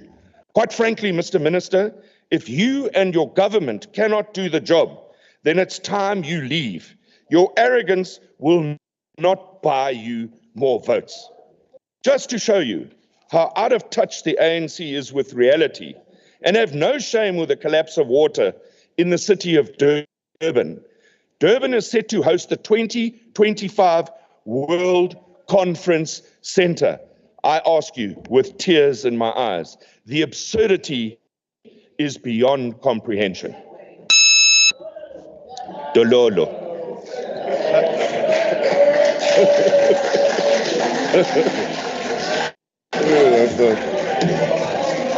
The next speaker for 11 minutes is the Honorable MEC for Transport and Community Safety and Liaison, Mr. Sipho Somuga. Greetings, Madam Speaker, Deputy Speaker, Honorable Premier, all our colleagues, MECs, honorable members, the chair of the ANC in KwaZulu-Natal, Mtombeni. You are leading everyone here because you are a leader of society. Ladies and gentlemen, yes, if you want to be a good leader, you must allow to be led. Then you will be a good leader later. Madam Speaker, I rise in this house today to congratulate the first female premier in this province, Honorable Madube Ngube, for delivering such a sound and realistic state of the province address, SOPA, which narrated our journey for 30 years of freedom. We understand that there is 10 years in KwaZulu-Natal, where the people of KwaZulu-Natal babe khala ngentuthuko. At the center of the SOPA is the work delivered by the African National Congress-led government in changing the lives of the people for the better over the 30 years in South Africa and 20 years in KwaZulu-Natal. Madam Speaker, it's a fact that the lives of many of South Africans and the people of KwaZulu-Natal has changed since the ANC took over in government. We also want to agree with you, Madam Premier, that the people of KwaZulu-Natal first got real service delivery when the ANC took over in KwaZulu-Natal in 2004. and ubaba umphephetho umhlonishwa uyakwazi naye lokho ngoba wayeyiphathi ongqongqoshe abekhona kodwa ifosholo lakho galaze kwangaba khona izinto infrastructure ekhona. No one can deny that through the African National Congress deployees known as 4x4, which consisted of number of leaders, Ubaba Undebele, Utokotela, Ukabazela, Ubaba Umabuya Kulu, Ubaba Umakaye, ababesebenzela abantu bakithi ingakho sithi abantu baqala ukuyibona intuthuko ngamehlo ngesikhathi bewongqongqoshe KwaZulu-Natal. When the ANC took power of the province in 2004, they marked the turning point for many communities who were still underdeveloped. That's why the Abantu KwaZulu-Natal, they rejected IFP in 2004 and they voted for the ANC. And siqhubeka lapho ke esanika khona abantu bakithi. That's why namhlanje was still giving abantu bakithi intuthuko. Abantu bakithi baningi abantu abenganazi izindlu kodwa namhlanje banazo. Baningi abantu bakithi benganawo amanzi kodwa namhlanje babanawo. Ziningi ingane ezazinganazi izikole namhlanje zinazo. Yingakho sithi siyawubonga uhulumeni kaKhongolose. Abanye bethu safunda sikwelede ezikolweni singawathola ama-report kodwa lo hulumeni we-ANC wenza ukuthi sifunde mahhala ezikolweni. Sisuthi sikubonge kakhulu lokho. Namhlanje ingane ziyadla ngenxa lo hulumeni kaKhongolose.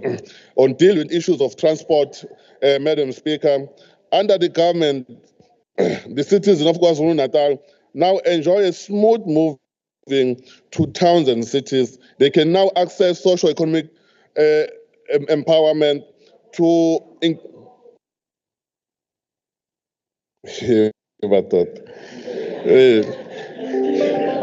we want to, Madam Speaker, to indicate that number of people, they have now access in roads, they are able to go to towns, are going to go to cities, even access. Honorable Hatebe angavuma la endlini ukuthi ubaba uMacingwane omhlonishwa waka transport wakhanda umgwaqo apha eMhlumayo ugcine nje phambi kwendlu yakubo okumsa kona ukuthi noma kuthiwa i-IFP noma kuthiwa i-DA noma kuthiwa uyini kodwa intuthuko fanele sinikeze bonke abantu bakithi.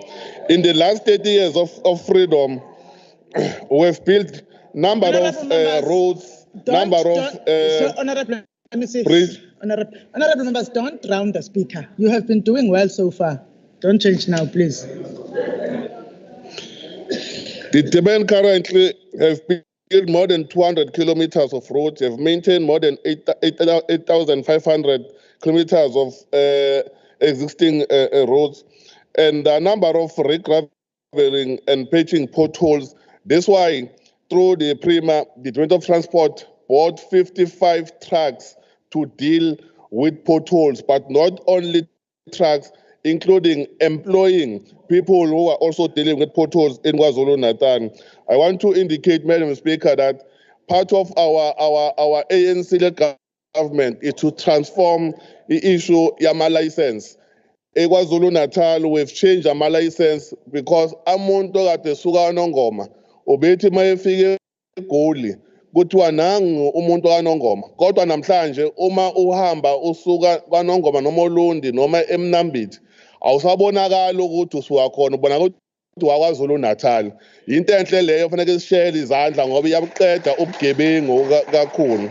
It's only one province in South Africa esasele ukuthi transform ama number plate, which is Western Cape, because West DA ayithandi i-transformation.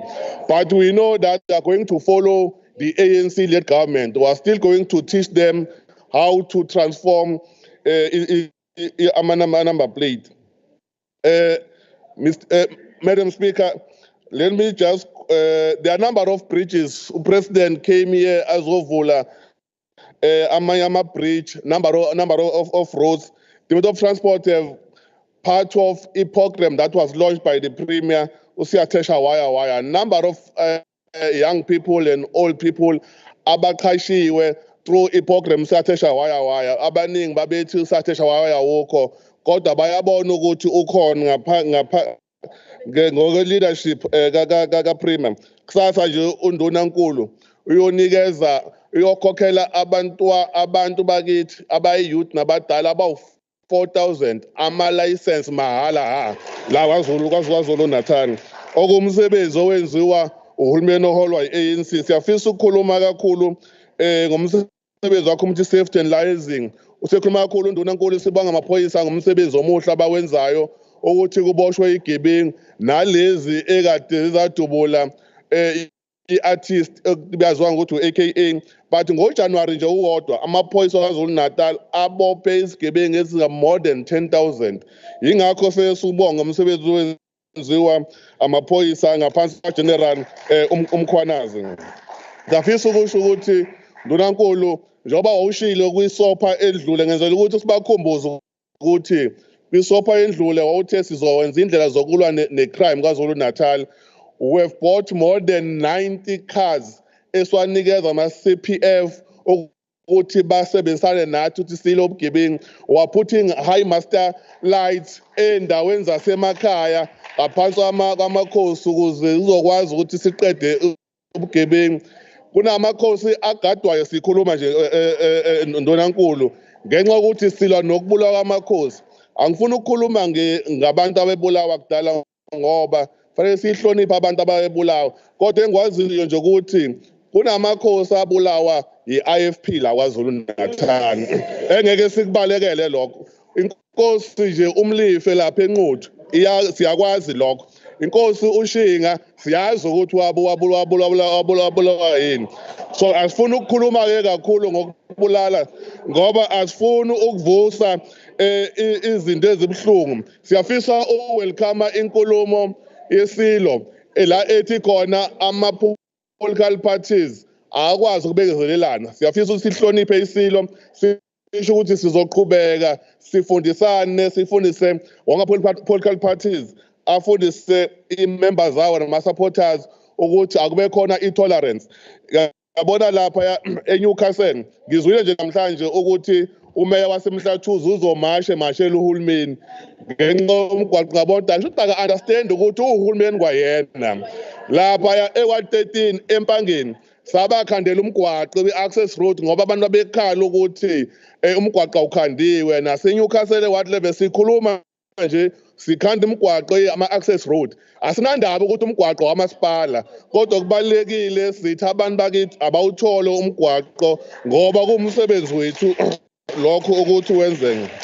Siyafisa ukusho ukuthi u-agriculture semningi kakhulu abantu bakithi abalimayo namhlanje. Sifisa ukumbonga uNcamalala imbewu esezikhishiwe i-Department of Agriculture yathatha isinqumo ukuthi ayingathengwa imbewu kukontaba kayikhonjwa kodwa thina asikhandele silimele ukuthi abantu bakithi sikwazi ukubanikeza le mali ekade sithenga ngayo imbewu namhlanje sesiyithatha sinikeza abantu bakithi.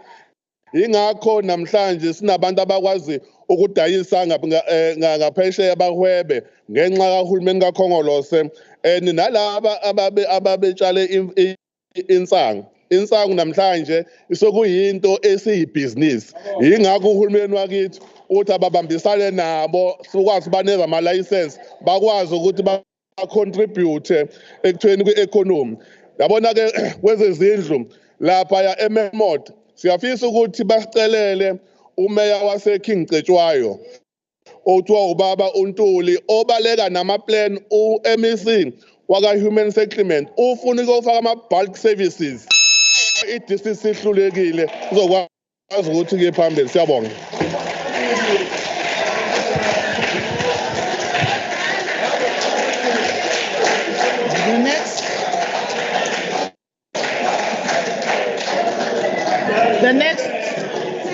The next speaker for 12 minutes is the Honorable M.W. Twala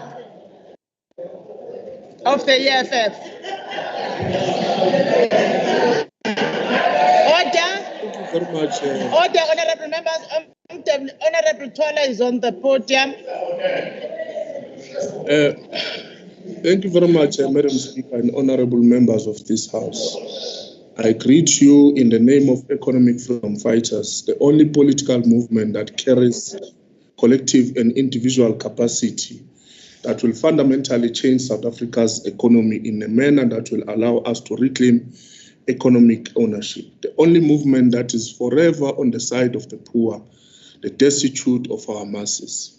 The only political party that is not in the hands and in the pockets of white monopoly capital, the Ruperts and the Oppenheimers. Madam Speaker, before I proceed, I just want to register something here which we are really not going to tolerate moving forward. The tendency of stifling debate and to police engagements, which is our democratic right to hold the executive accountable. We just wonder how much was used yesterday in the name of threatening members to engage freely without any intimidation. In an apartheid fashion like, manje sesibona i-ANC, it has turned the legislature to a police state. We are vindicated today as the EFF were kicked out in 2023 SOPA for speaking truth to power. The Premier took podium and deliberately misled the nation and the people of KZN that the flood victims were having decent shelter and decent houses, which was indeed a lie.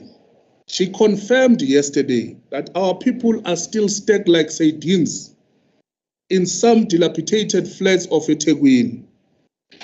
It was in a bid to score cheap political points. We must condemn the tendency of using the plight and pain of our people for political expedience. And we're not going to tolerate a situation whereby we are threatened with police in that legislature. But 29 May, we're forming a new government that is not going to be the ANC. There will not be any ANC in the picture.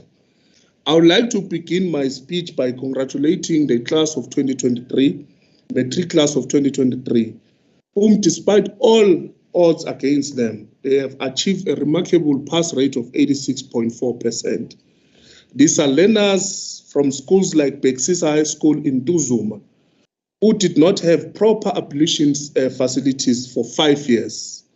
These are learners from schools like Siatutuga Secondary School in Inanda, whom at some stage last year had only 7 teachers who were teaching an enrollment of more than 600 learners. These are learners from areas like Kolokolo in Mthwalume, who are subjected to crossing rivers on daily basis because there is no scholar transport and proper bridges. We salute our teachers for keeping the ship sailing in spite of teaching under unconducive environment due to a lack of resources. Yes, the ANC is good on gimmicks, the ANC is good on theatrics, but yesterday we saw the ANC campaigning. The Premier took podium to campaign for the ANC and to also give us the failed manifesto of the ANC, because it has been promising our people for 30 years without any tangible solutions. Members of this House, the real state of our province is that our province is running on an autopilot. We have a provincial leadership that chooses to host a prayer day for flood victims, while flood victims of 2022 are still in limbo and have not been afforded decent housing. Nidlala nguNkulunkulu bantu baKhongolose, who has given you resources to assist the needy. Nibakhohlisa ngomthandazo, ningabanikezi lutho. Abantu bakithi badinga i-shelter, abantu bakithi badinga decent houses, not umthandazo. Nenziso kwabelungu abafika la kulezwe eminyakeni eminingi endlule, bathi asivala amehlo sithandaze. We closed our eyes. When we opened them, we had the Bible and they had the land. Lo hulumeni kaKhongolose kusomqulu wawo khetho eminyakeni emihlanu ezayo uthi uzosungula imisebenzi engaphekwa 2.5 million. Umbuzo uthi nihlulekile eminyakeni engamashumi amathathu. Nizokwenza in the next 3 months because from June moving forward, we'll not have the ANC governing that province.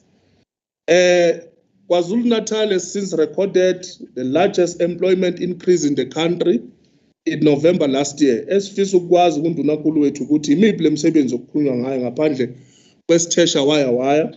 Also EPWP nayo futhi ehlomulisa abathize obhululu nontaba kayikhonjwa. Ngoba sesiyazi ukuthi kweminye imikhandlu egovernishwa i-IFP abantu bakhethwa noma banikezwe umsebenzi ngokuthi they are card carrying members of the IFP. It is not a solution to give our people imisebenzi efana no EPWP. Sidinga imisebenzi decent for our people. The state of our province, it has a very high unemployment rate with no recovery plan except only in pen and paper. A few weeks ago, more than 80 unemployed doctors from this province marched to the Department of Health offices to demand work. In a province that is so big on job creations, why would you have more than 200 unemployed doctors? In a province that is so invested in job creation, why would you have more than 4,000 unemployed teachers? In 2021, the provincial government launched the Provincial Water Master Plan in a bid to improve access to safe and clean water in rural areas. Naso-ke the real state of the province. Engutshini, Emlalas, Emvutshini isigodi sase Showe, abantu abanamanzi. Emaguqu, Emhlathuze, abantu abanamanzi. Esikhawini sekuphela amaviki amathathu abantu benganawo amanzi. Nododa uqoqwa.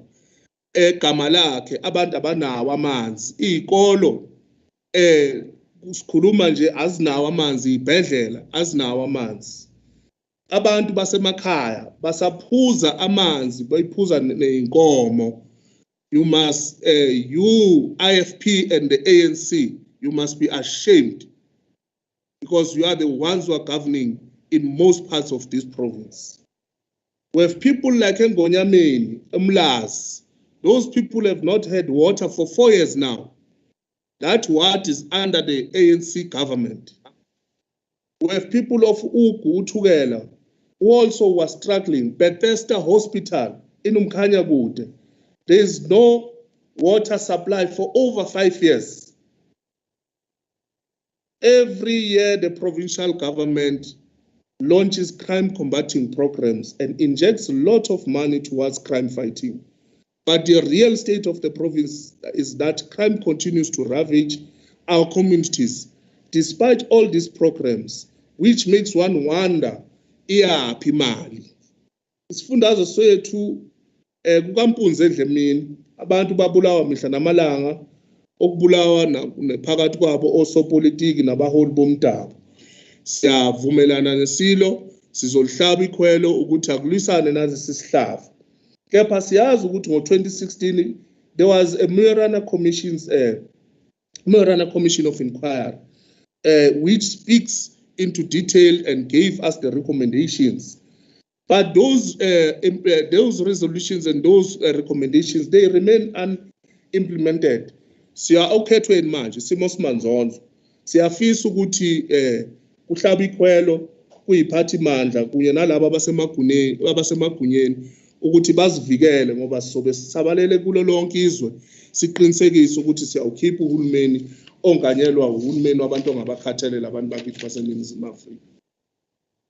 It cannot be that in a province where each municipality is allocated a budget towards HIV awareness, we have 1,300 young people who are being infected with HIV virus every week.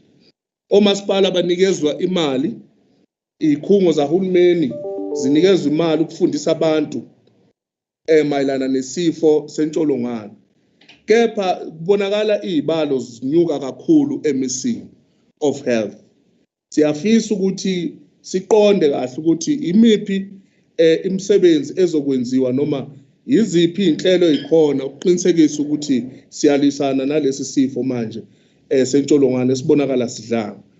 The ANC government for the past 30 years it has subjected our people to mediocrity, who are tired of empty promises that never materialize. Black people have remained jobless. They've remained landless under the ANC government. Hence, the EFF was saying enough is enough. It's going to be land and jobs now, and we're going to stop load shedding under the new government of the EFF. Kwanele, thank you very much.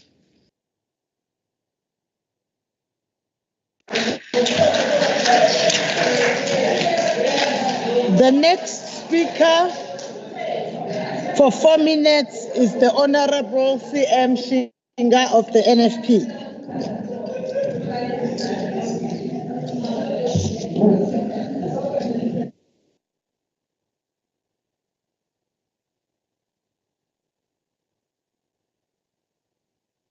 Honorable Speaker, Honorable Deputy Speaker, the Honorable Premier and E-Cabinet, lonke Honorable Members, Sanbonani.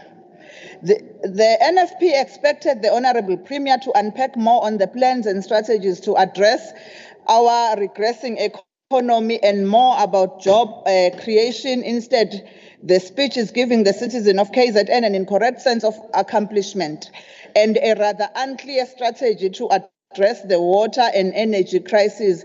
Irrespective of KZN being a water-abundant province, the people from all district municipalities have been suffering from water issues. This emphasizes the collapse of service delivery across the province.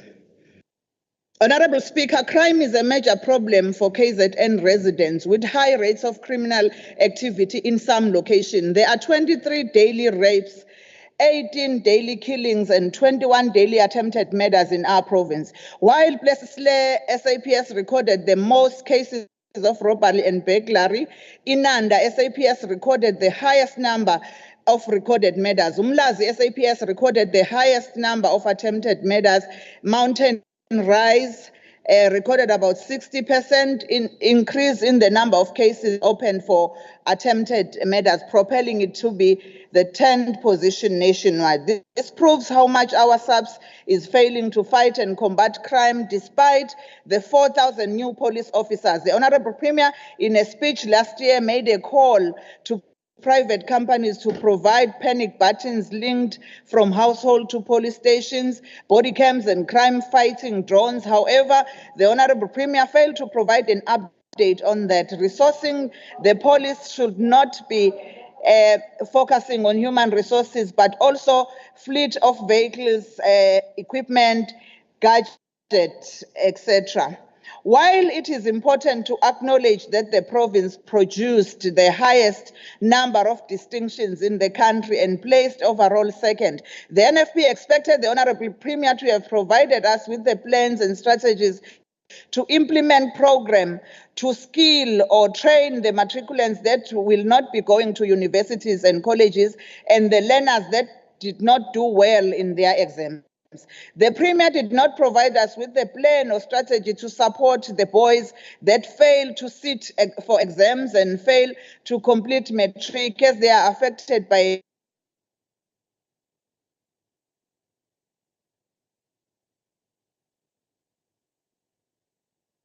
crime, poverty, abuse, and sometimes homelessness.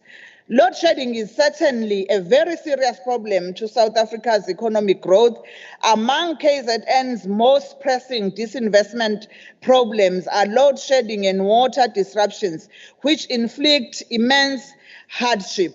The NFP notes a number of project interventions and decisive actions taken to address the energy crisis.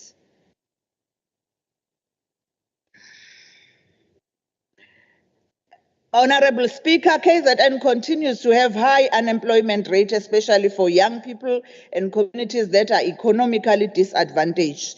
This then increases poverty, inequality, and presents social and economic difficulties. for the province. The EPWP and a Presidential Youth Employment Initiative will not be sufficient to end the province's youth unemployment. High rates of unemployment in our province faced by youth, they require skills, the labor market demand. Thank you, Honorable Speaker. Isikhathi sitha. Honorable members, now for 11 minutes, I will call upon the Honorable MEC Nsimelane on behalf of the ANC.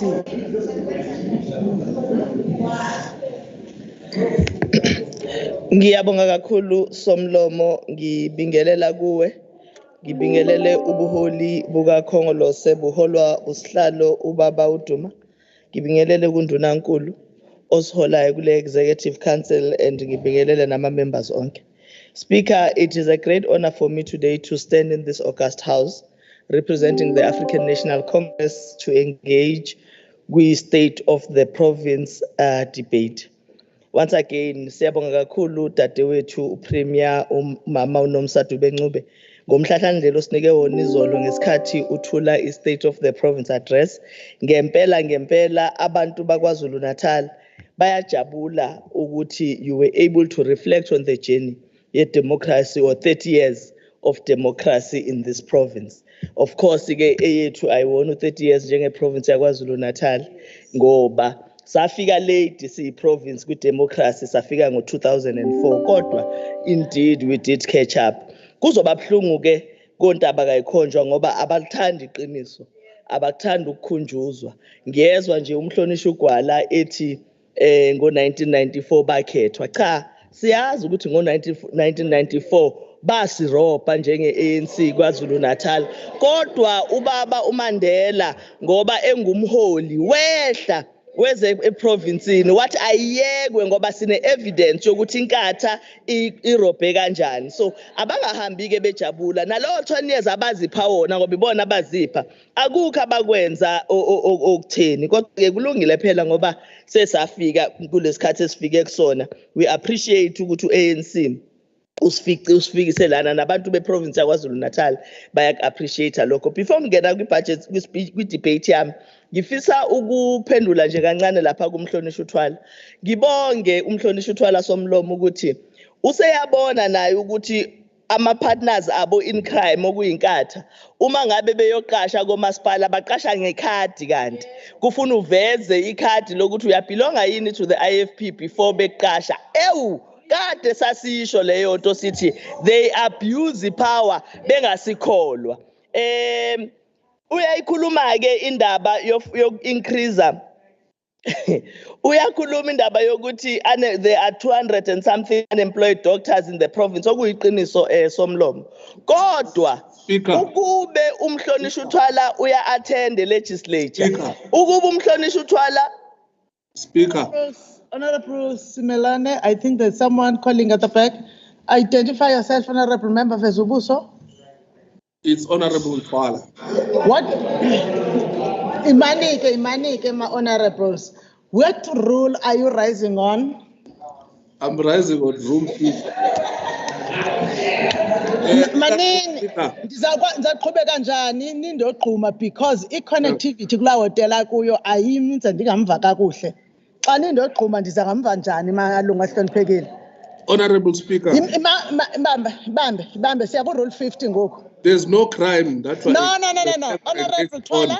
Honorable Twala. I want the member to Honorable Twala. Rule 50. Yes. Is an opportunity for prayer or meditation. Sikhulekile umasipala. Sit down.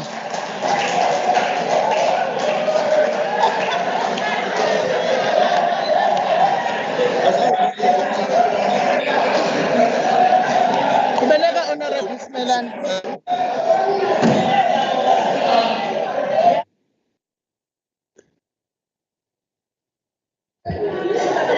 All right. No, siyabonga Somlomo.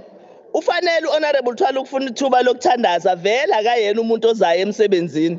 Yingakho bengisachaza lokho ukuthi ukube beattend efika emsebenzini efika kuma portfolio committees, ngabe uyazi ukuthi udaba lwezimali inkinga ekhona across the board. And onke ama members in this house are busy adila nendaba yokuthi imali itholakala kanjani kwi-province yaKwaZulu-Natal, not kaHethi kuphela.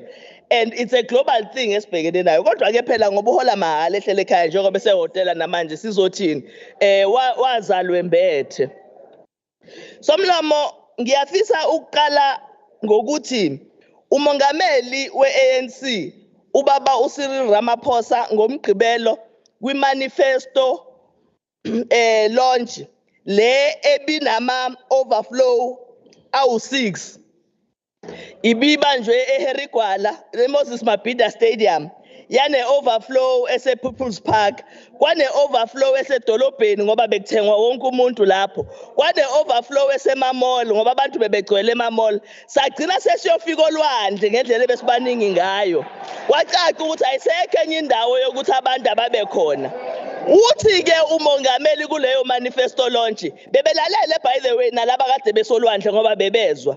One of the priorities as Shilo, priority number 4, uthi this government, elite of ANC, will continue to invest in people, will ensure that local government delivers and will provide clean water for all, improve public transport and roads as Honorable Shomuga ebese Shilo, improve education and skills, ensure health care for all, use science and innovation for development. Ifanele inkatha ukuthi ithi wemame uma sifika ekutheni will ensure local government delivers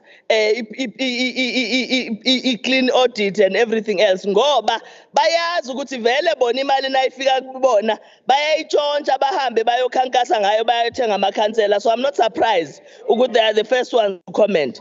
Ngifisa ukukhuluma ke ku-investment on health Somlomo. Uyabona ke undunankulu ukhulume kahle kakhulu izolo ngezinto esezenziwe u-ANC kule province yaKwaZulu-Natal. Le province yaKwaZulu-Natal Somlomo yakhe ibhedlela ongakazi uzuyibone. Kosi Albert Luthuli Hospital, one of the best hospitals in the country, not just in the province, in the country. It is one of the hospitals where other provinces uma ngabe efuna ama specialists athumela abantu babo kithina kule province hayi ukuthi thina sithumela abantu eGoli. No, asithumela abantu eWestern Cape. No, it's other provinces who bring people to us. That tells you ukuthi this ANC led government ibathatha serious kangakanani abantu bakithi. Yangagcina lapho yakhe isibhedlela phakathi kwabantu abamnyama okuyi Pixley Isaka Seme Memorial Hospital kwaMashu. Uhulumeni we-IFP wawunawo amathuba bangenza lutho ngalokho. Now uyakulesa sibhedlela you get all the equipment state of the art. Asigcinanga lapho lo ANC. Somlomo soloko kuphethe ukhabazela kuze kube namhlanje. Le ANC-led government seyakhe ama-clinic angaphezulu ka-300 clinics built by this ANC-led government.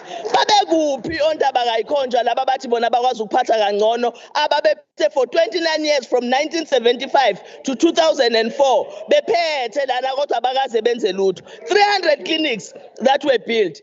Yangagcina lapho uhulumeni ka-ANC wakha ama-CHCs esiwaboza ngokuthi amaklinika ibhedlela ezincane awu-11. Uyabona nje eDumbe uyakwazi ukuthi uthi na ugula ukwazi ukuthola udokotela oseduze awudingi ukuthi uze eFryhead esibhedlela because lo ANC wasibona isidingo sokuthi kwenzeke lokho. Asigcinanga lakho othobothile eJozini safaka isibhedlela esincane okwazi ukuthi na ufika khona ufika uthola udokotela ulale. Yilo ANC okwazi ukwenza lokho. Babekuphi ontaba kayikhonja for 29 years besiphethe bengakwenzi lokho. Babecabanga ukuthi kwenzekani.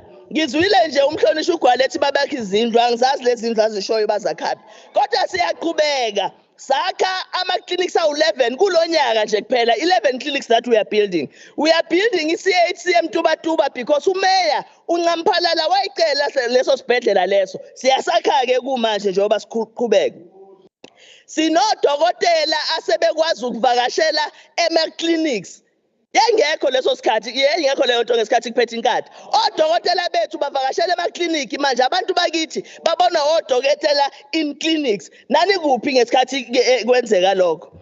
Sinama outreach programs enziwa uhulumeni ka-ANC aye emphakathini wakwabona apho udokotela wamazinyo ezegroundini langakini ezokusiza uphethwe amazinyo.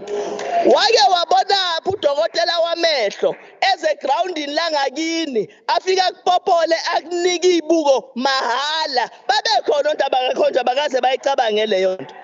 Sino i-health esiwurana kuma-facilities ethu sonke. We have our own alternative energy sources ey'bhedlela zethu. Silidwa uLondulankulu waKwaZulu-Natal ofakwe u-African National Congress. Ka-education siney'kolo state of the art schools, Mandla Mthethwa School, esiproduce an overall achiever eSouth Africa kulo nyaka. That was built by this ANC government. Sine Anton Lembede Maths, Science and Technology School. It's a paperless school. Black leaders are there. We make sure ukuthi isikolo sifocasa kulokho kwi-maths and science, which is what is needed by abantu bakithi. Angisakhulumi ke ngeqoloqolo school eseHerigwana. Babe kupho ndaba kayikhonjwa behambe bekhuluma bethi bona bakhe izikolo kodwa befaka izikolo zodaka. Right now sikhuluma ngezikolo ezimile. We have state of the art special schools ezikhona iprovince yonke. Musa special school ikaNongoma. Tongat special school to be completed soon. Uyabona ukuthi asimile. Sikhona sizakhile siyaqhubeka siyakhiwa. Utongathi isikolo right now special school siyakhiwa. There are boarding schools akhiwayo in areas ezabantu abamnyama just to make sure ukuthi abantu bakithi nezingane zethu ziyafunda. Lo Department of Education oholwa uANC namhlanje somlomo usu introduce e-coding and roboting in 260 schools. 260 schools. Senzela ukuthi abantwana bethu nathi singaqhubeki siba ama-consumers. Iy'ngane zethu must learn how to code. They must know how to write lento esibhala ngayo laphana. Iy'ngane zethu must know how to manufacture computers. They must know how to manufacture laptops and cell phones. This is what the ANC government is actually getting our children to learn. Somlomo siqhubeka kaDisek kunama-libraries awu-164 akhiwa ulo hulumeni ka-ANC sikhuluma nje namhlanje 164. Lama-libraries ane-internet ngapha-athi emahala ha. Lama-libraries anama-computers iy'ngane ezikwazi ukuwasebenzisa. Lama-libraries anento ebizwa ngokuthi i-books, i-system ebizwa ngokuthi i-books. Uma ngabe ungenayo incwadi uyakwazi ukungena kuyona ingane ifike ifunde. Yilo hulumeni ka-ANC kuphela okwazi ukwenza lokho. Akekho omunye umuntu oke wakwenza lokho before. Uhulumeni ka-ANC uthe kunama-cultures, sine-culture amaningi la eKwaZulu-Natal. Kodwa kunento ebizwa ngokuthi ingoma. Ingekho umuntu oke wayinaka wayithatha serious kodwa lo hulumeni uyayisupporta. Siyabonga kakhulu somlomo.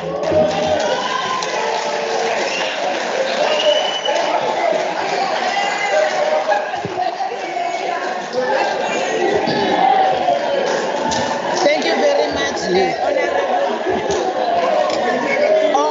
honorable members. Thank you very much, Honorable Makutwa. The next speaker to take the podium from the minority front is Honorable S. Chakur Rajbansi for 4 minutes. Thank you, Honorable Speaker, Honorable Premier. In detailing the success of the ANC-led government from 2004 to 2024, it's fair to say what's easy to see is easy to miss. A lot has been accomplished. Thank you. Yet, a lot still needs to be done. The MF also takes this opportunity to thank the IFP for holding the fort from 1994 to 2004. Those were difficult days, I recall, when I set foot in the KZN legislature in June 1999. I pay tribute to our late leader of the Minority Front, Mr. Amichan Rajbansi, who in holding the balance of power gave the ANC the opportunity to lead from 2004 and also returned KZN to its former glory in sports as MEC then. Our country, honourable members, is at the brink of an election that can prove whether our young democracy is still fragile or now fertile for development. We have a blueprint for success, the National Development Plan 2030. If each of us follows the NDP on an autopilot, we will achieve honourable success because it propels us into action with clear direction. We must move from back to basics to back to our roots and use our traditional wisdom to solve and resolve our challenges. Therefore, our government needs to move on a double-engine developmental trajectory for infrastructure together with emboldening citizens socio-culturally. A lot has been done for socio-economic upliftment, but Honourable Speaker, a people devoid of their culture becomes unidentifiable, and yet we are steeped in cultural treasures. Let's bring our cultures into our development plans and designs to prosper as a province. Our youth with degrees need to be given jobs they deserve and assisted as entrepreneurs. NASFAS must pay outstanding fees preventing graduations. This will turn around our service delivery challenges in many of our departments. The pace at which sports and cultural stars are produced in this province needs more commitment from the cabinet. The human resource spread in both the public and private sectors of like institutions needs to be combined assessment for efficiency through practical legislation and good regulations, as these will allow for new normal work environments post-COVID and pre-technological productivity shifts. There must be consolidation in boards and commissions, ensuring that only the best can serve as think tanks. The NGO sector requires streamlining to allow for closing existing gaps for new needs. The culture of our citizens being diminished by perceptions, because minds understanding realities by the fact that they watch the TV channels and on social media. These spaces have to have policy interventions to protect our communities and prevent violence, antisocial and unpatriotic behavior which is becoming normalized. In regards to the recognition and honoring of Indian indentured laborers on the 16th of November, it is now left to any political party that has power anywhere in KZN to complete this task before this election.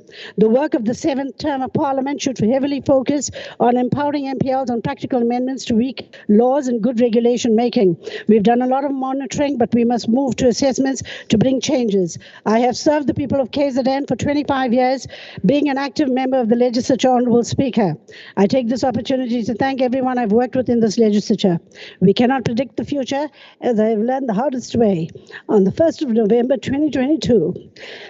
Thus, we must treasure the present and continue to do our best so that we can contribute to a wonderful province and country. All the best to my colleagues contesting the elections. Let's pledge for peace and harmony until we meet again. God bless and thank you.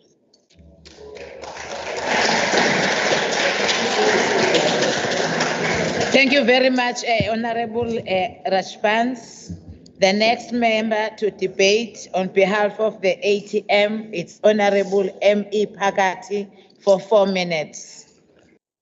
Honorable Speaker, Honorable Premier, Leader of Government Business, the Executive, members of this august House, we greet you this morning in the name of our Lord Christ and Savior.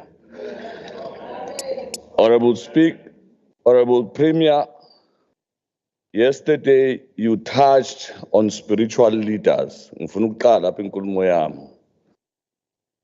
Abaholi bezenkolo badlala indima enkulu ekuholeni abantu bakithi nokwenza ukuthi kube khona uzinzo emphakathini. Kodwa ngicabanga ukuthi sekuyisikhathi manje ukuthi uhulumeni udefine i-role yabo correctly so ukuze babe nento abayaziyo. Sekuyisikhathi ukuthi spiritual leaders must be recognized by government not only to come and pray because they are the leaders of society. Honorable Premier, the traditional leaders are very important in our society.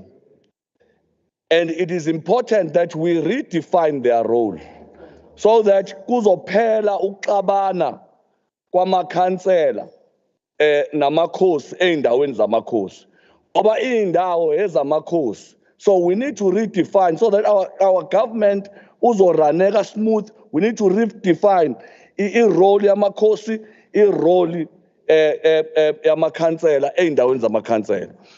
Indlula meeting ingonyama yethu kwaZulu ikhulumile ngokubulawa kwamakhosi, ukubulawa kweinduna. Zonke lezo zinto zenziwa ukuthi akuhleliwe ngendlela ekuyiyona yona ukuze bonke abantu mabesebenza umuntu ahlale endaweni yakhe. Honorable Premier, as the ATM, we call for the recognition of King Langalibalele II, Inkosi yamaHlubi, engacontesti kingdom kabani kodwa ifuna i-recognition kahulumeni. Lokhu ngikhuluma lapha ngoba inkosi yamaHlubi, isigodlo samaHlubi silapha KwaZulu-Natal endaweni yaseScott. Sithi ke thina siyi-ATM sekuyisikhathi sokuze masithi sibuyisela ubuntu komele ukuthi si-recognize inkosi yamaHlubi. Honorable Speaker, I must say i-crime ekhona eKwaZulu-Natal isiphethe kabi ngendlela eyisimangaliso. Kuzofuna ukuthi singene sibheke ukuthi senza ngaluphi uhlobo. We note ukuthi i-unemployment rate yehlile ngo 1.6%, but in Durban alone we're still sitting at 19.4. So lokho kufuna sikubheke.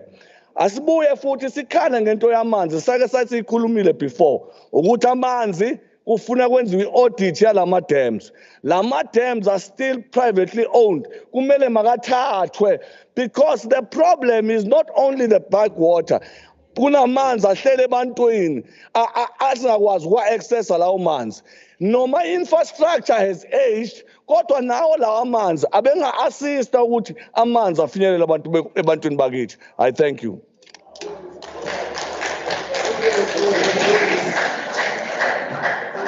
Thank you very much, Honorable Phakathi. The next member to debate is Honorable B.N. Sithole Mloyi, MEC for Cooperative Governance, representing the African National Congress for 11 minutes. Thank you, Chair. Thank you. Greetings to Honorable Asibingelele kusomlomo. Wethu uMahubela sibingelele kusekela somlomo. Upremier wethu undunankulu wesifundazwe uMadube Ncube. Leader of government business, ama-members executive, amalunga wonke esishamthetho, izihambeli zethu siyabingelela egameni lombutho wesizwe African National Congress.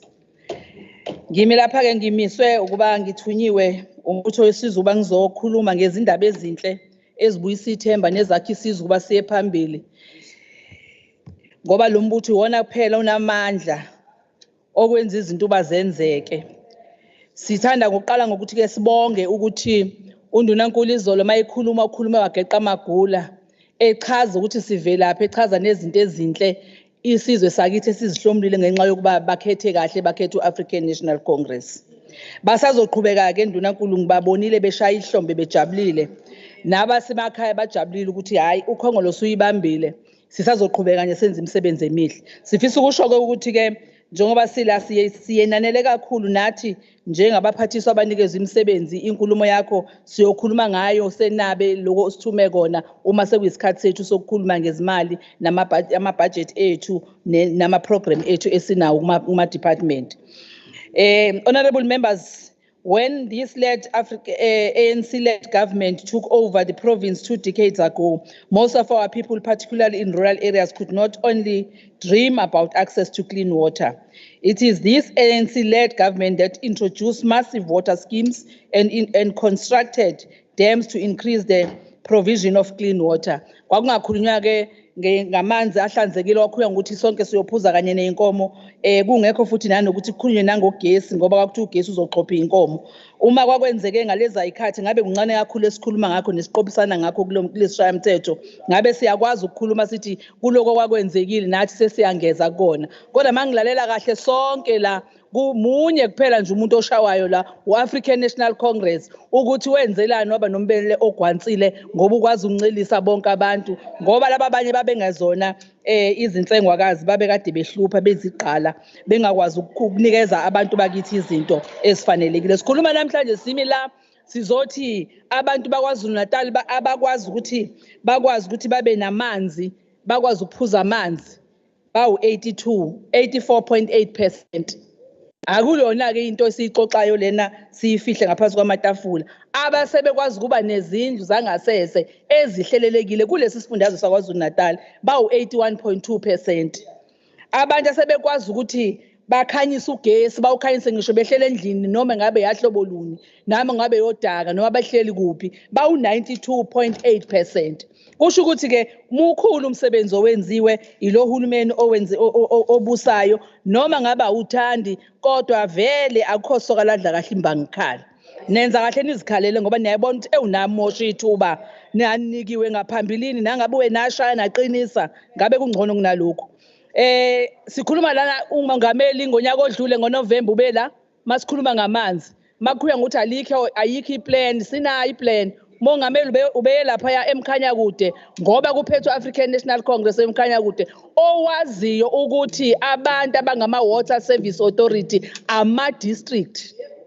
Uma kwaziwa lokho bekuyophela imibuzo ezoti kuthiwani kakhokta ngamanzi kuthiwani uMndunankulu ngamanzi beniyothi bathini labo masipala ngoba iningi labo elinye labo liphethwe ngabanye abakhalazayo la. Hambani noqondisa inkulumo ke nifunda umthetho nizokwazi ukumisa kahle inkulumo. Sikhuluma ukuthi umongameli wathi mayivula lokho wahamba wavula amanzi emzini yabantu. Ngezwe nje laba abantu ongomyayona sebethi ngesikhathi umongameli wavula amanzi abekhona ukande waflathela wahamba nawo wawasapha umongameli amanzi ngoba ipipe beliloko elihleli lapho nedamu lihleli lapho. Kodwa manje inkinga ukuthi ke hayi mawunyunda nje onyunda ngento eyaphambili unganyundi ngento ehlehlayo nebonakalayo ukuthi ayikho emphakathini. Futhi kusho-ke ukuthi-ke kulelo damu-ke kuyaphuzwa amanzi lapha engwavuma. Siyazi ukuthi bakhona-ke abangathandi kodwa-ke uma babeqala ngoba bekabanikwa nethuba lokuphatha kulabo masipala basifakela amanzi ngabe umongameli uthe mayifika wayesengeza umthamo wathi xaxa ukuze sihlangabezane nabantu abaningi abakhulayo usuku nosuku. Umongameli-ke wethu washo njalo uThambo wathi kuyothi mase sibusa siyokwazi ukuthi kubukhulu kangakanani ukuphatha umbuso ngoba usuku nosuku izidingo zabantu ziyakhula. Bengabe siyasizakala-ke ukuboza kwethu abanye abakhuluma kakhulu namhlanje bakwazi ukwenza ingoba yinye inhlangano eyazi ukuthi kufanele kwenziweni eSouth Africa u-African National Congress sakwazi singakanikezwa amandla sakusebenzisa sekukhona amandla. Sikhuluma ngalokho-ke sibe ku-28 billion wokwenza umkhomazi lapha phezulu idamu ne-water treatment izobiza 28 billion uzokwenziwa uqaliwe konke sekuhleliwe ukuthi-ke anithandi akusho ukuthi lokho akuzuba khona. Bengifisa ukuthi ngisho ukuthi-ke nge-climate change asiqale ngokuthi sikhalisane nemindeni yonke elahlekelwe izihlobo zayo. Singaxoxa sipolitike lokho esikuthanda sikhetha amasi iphele emasini sikhethe sikuthandayo sishiye singakufuni kodwa into yinye ukuthi imvelo iye yadila nathi kabuhlungu sathi silungisa infrastructure yaphinde yabuya imvelo sathi siyayilungisa infrastructure yaphinde yabuya imvelo sagcina singakwazanga ukuthi ke senze kahle. Kodwa ke siyazi futhi siyarecognize ukuthi kunabantu abawu600 abahambile emhlabeni ngenxa yezikhukhula nezimvula ezibekhona nabanye beshawa umbani. Asizange sikubukele phansi lokho. Siyazi futhi khona abantu ababede behle endaweni ezingamahholo sibasusile abantu emahholo. Ndunankulu walida lelo hlelo ehamba nomhlonishwa waka human settlement wabahlalisa endaweni ezifanelekile. Cabanga ukuthi asinaso isizathu sokuthi la sime senze ngathi asazi ukuthi kwenzakalani. Alukho umkhakha esingawusebenzile njengo-African National Congress ngoba i-Freedom Charter siyi-adoptile sayifaka ku-government sayi-implementa njengokusho kwethu ukuthi abantu bayobusa sibanika ithuba lokuthi bakhethe u-government abawuthandayo njalo makufika iminyaka emihlanu. Lokho sikwenza ngoba siyazi ukuthi kwenzakalani. Ngifisa ukuthi-ke ngidluleke kugesi. Cha, ugesi wona wafakwa njengoba ngishilo ukuthi sesiku 92%. Hayi nje bese ufake endaweni eyivotela iANC. Cha, bese ufakela wonke umuntu nje. Ngoba sifakela wonke umuntu, asinamona asinanzondo. Siyawusebenzela nje umphakathi wakithi ngenkululeko. Ufuna ukuthi ke sisho ukuthi ke cha, leyo kubulawa kwamakhosi asikuncomeni phela ukuthi kuboshiwe uNdlunkulu owabulala inkosi nomuntu ayemthumile. Bakwethu anoke nifunde nje ukuncoma. Akusho lutho lokho niyokuthola nokubusiseka. Bengithi angikusho nje lokho. Kodwa futhi ke ubophela kusekhulume kakhulu ngalokho sibamsene naye. Imali esasiyibekile u10 million siyifaka community safety because umsebenzi ka community safety ukwenza imiphakathi yakithi kuba iphephe. Yibona ke abasenzela lo msebenzi basifakele ukukhanya, basifakele imoto ezikhona esezithengiwe. UNdunankulu wazikhombisa imoto ezingaphezulu kwa95 umnyango waka community safety osuzithengile ozolekelela emphakathini yakithi kuba amakhosi angabulawa. Akubulawa kwamakhosi kuphela kodwa okunye ngifuna ukusho ukuthi lapha emakhanseleni cha bakwethu haya iyadliwa imali lapha emakhanseleni lapha kakhulukazi abaphethwe ozakwethu laba bangaphesheya. Yabona nje nasiphenya nje iNewcastle umngeni nophethwe iDA siyawuphenya ngoba imali ayazi ukuthi yephi yahamba phi yashona le siyawuphenya inquthu siyayiphenya umkhanya kude siyawuphenya umthonjaneni siyawuphenya uthukela kuze kuna2 wama investigation esiwenzayo ngemali administration eyenzeka kule yamkhandla akekho ungakwazi lokho inkosi la ngalibalele edumbe endumeni nizosho ke ukuthi ke iANC yonke lephethe lapha iANC ledla lezo imali uZululand ukhiphe imali kwi-account yamasipala u33 million asiwazi ukuthi ukuphi mhlambe yiwo lo owenza izimanga lezi ezenzakalayo. So ke sifuna ukusho kanjalo ukuthi cha siyanizwa maniyibeka kodwa ke engathi nibuye niyibeke niyiqonde ngoba okuningi okwenzakalayo kwenzeka komasipala ngiyasho nje ukuthi ayikho into ethi omasipala beIFP bawinile bathola ama-award. The first umasipala odle imhlanganiso wabo bonke omasipala umasipala waseReinkonyeni under the leadership of the African National Congress.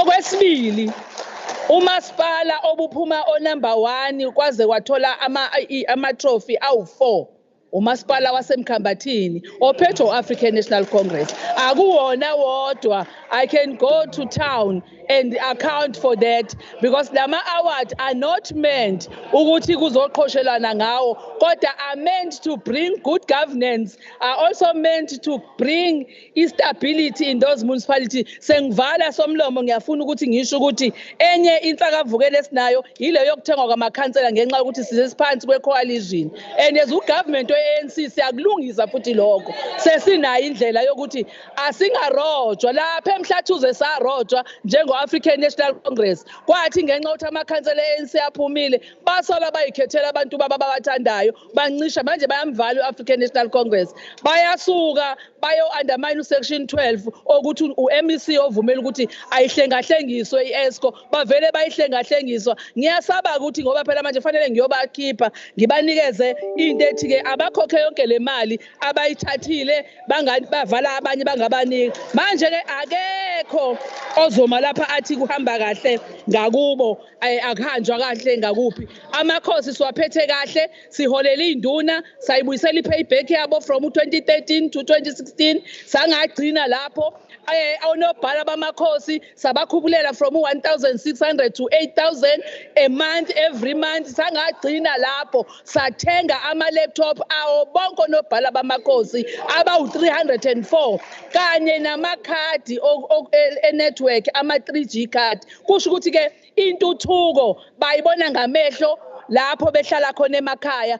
Angifuni nje ukukhuluma ke ngoba siyabheka nezingane zethu lezi ezingazwani nomthetho nezixabene nomthetho. uDSD ubakhile nje istructure esetolomane kwenziwa lapho sasa nje bayothola izertificate ngoba lo khongolose uyasebenza ayihlomi ihlasele.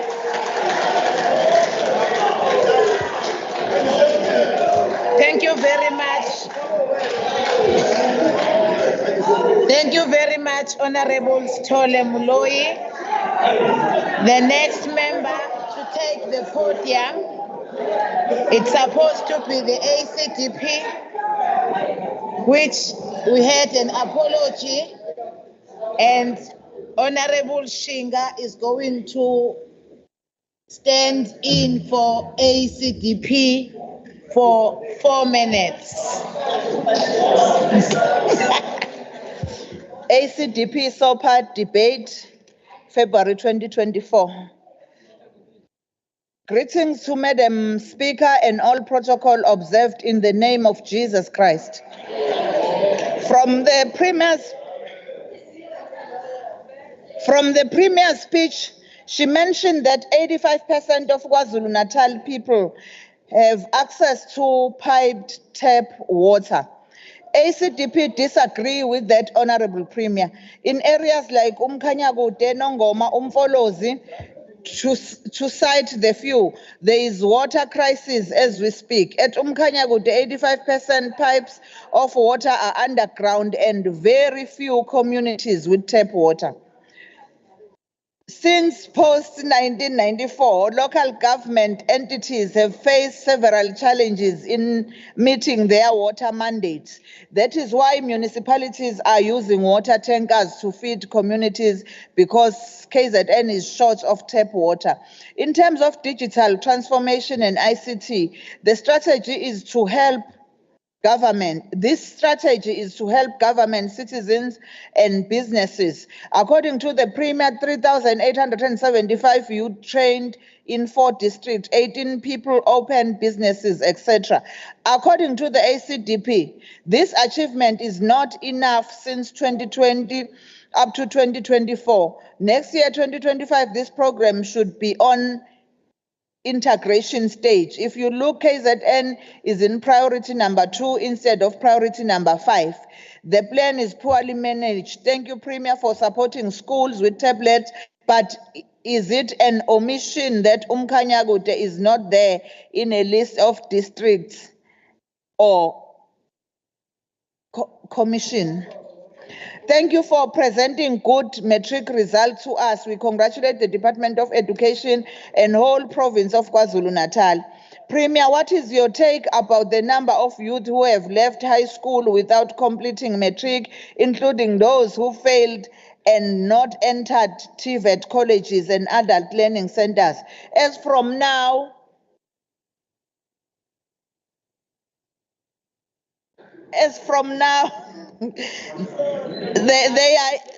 they are increasing the number of unemployed, number of grant seekers.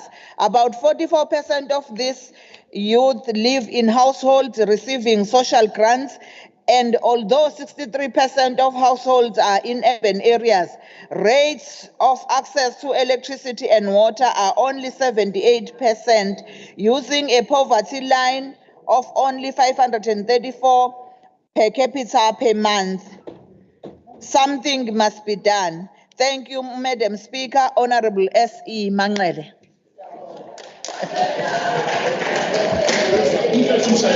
Siyabonga Honorable Shinga ukuba umlomo kaNgqelezana.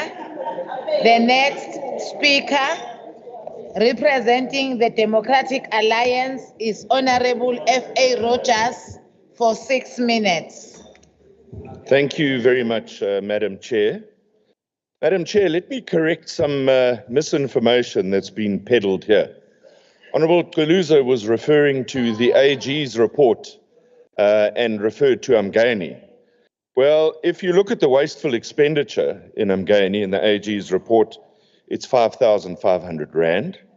If you look at Durban, it's 579 million Rand. And if you look at the city of choice, it's 70 million Rand. But you know, honourable members, here's the reality. Where the DA governs, we govern well. And it gives the ANC sleepless nights. In fact, it creates a blood rush to the head. Because if you think about it, the Premier's sudden imbizo that was suddenly held in Umgani, then the false narrative that the mayor of Umgani had knocked somebody over and he was in hospital, etc., etc. But it doesn't end there. Then there was a narrative that the mayor of Umgani was corrupt and he had a corrupt relationship with his ex-partner.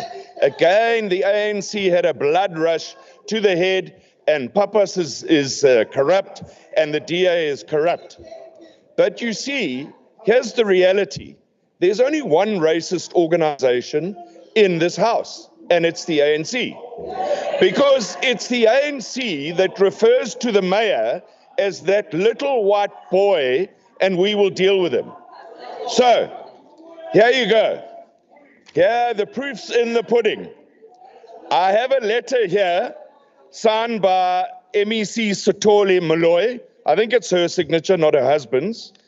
And in here it states, and I quote from the letter, "The department liaised with Mgeni local municipality and requested specific information pertaining to the allegations made." That's the allegations of corruption, eh? Subsequent to the receipt of the requested information, a preliminary assessment was conducted into the allegations. Based on the information sourced and provided, in the absence of further details, it was decided that the allegations at this stage are unfounded. Ziyakhala iKongolos, ziyakhala. So let me tell you another story. Let me tell you how good the ANC is. I recently went down to Glen Hills, which is KwaZulu-Natal municipality, and in Ward 13, on land that's been expropriated by the ANC municipality to build low-cost housings, it's alleged that one of the ward councillor for Ward 13 has built an illegal house on that property. We've raised it with the Speaker and the ANC Council. What have they done? Dololo. Nothing. The house is still there. It's connected to electricity. It's connected to water. You know, the ANC cannot come here and make out as though they're the savior of the province of KwaZulu-Natal. When you allow this type of behavior, you mustn't talk double. So, here's another issue. The Premier went on about Enzo. I haven't met Enzo, but I have met the Ndlela family. Now, you will remember the Ndlela family. I invited them to the last state of the province. They live in Mate Transit Camp. They've lived there for 17 years in Mate Transit Camp. In fact, Honorable MEC Peggy Ngonyeni was so angry, she stormed out of the sitting and went to these people and said, "What are you doing? Why are you here?" At least, MEC Jomo Sabia, I was there, MEC. At least MEC Jomo Sabia, and we miss him in this house. Order, Honorable Speaker. The rule? Honorable Speaker, I rise on Rule 74. A and D. This is a speech. Okay, an accusation of improper motives against another member, a reflection upon a member's integrity or dignity. Yes, Honorable Speaker. The member quoted a letter from the MEC of Kokta, and he then suggests that it might have been signed by the husband, not the MEC. I will have to. I suggest that be withdrawn, Madam Speaker. Honorable Rogers, you did say that the letter from the MEC might have been signed by. No, on the record. Honorable Rogers, you did suggest that a letter that is from the MEC for Cooperative Governance and Traditional Affairs might have been signed by. That is. It was speculation, Speaker. Okay, Honorable Rogers. Honorable Rogers. Imani kaloku nam ngoku ndizongena emayinini le nindifaka kuyo.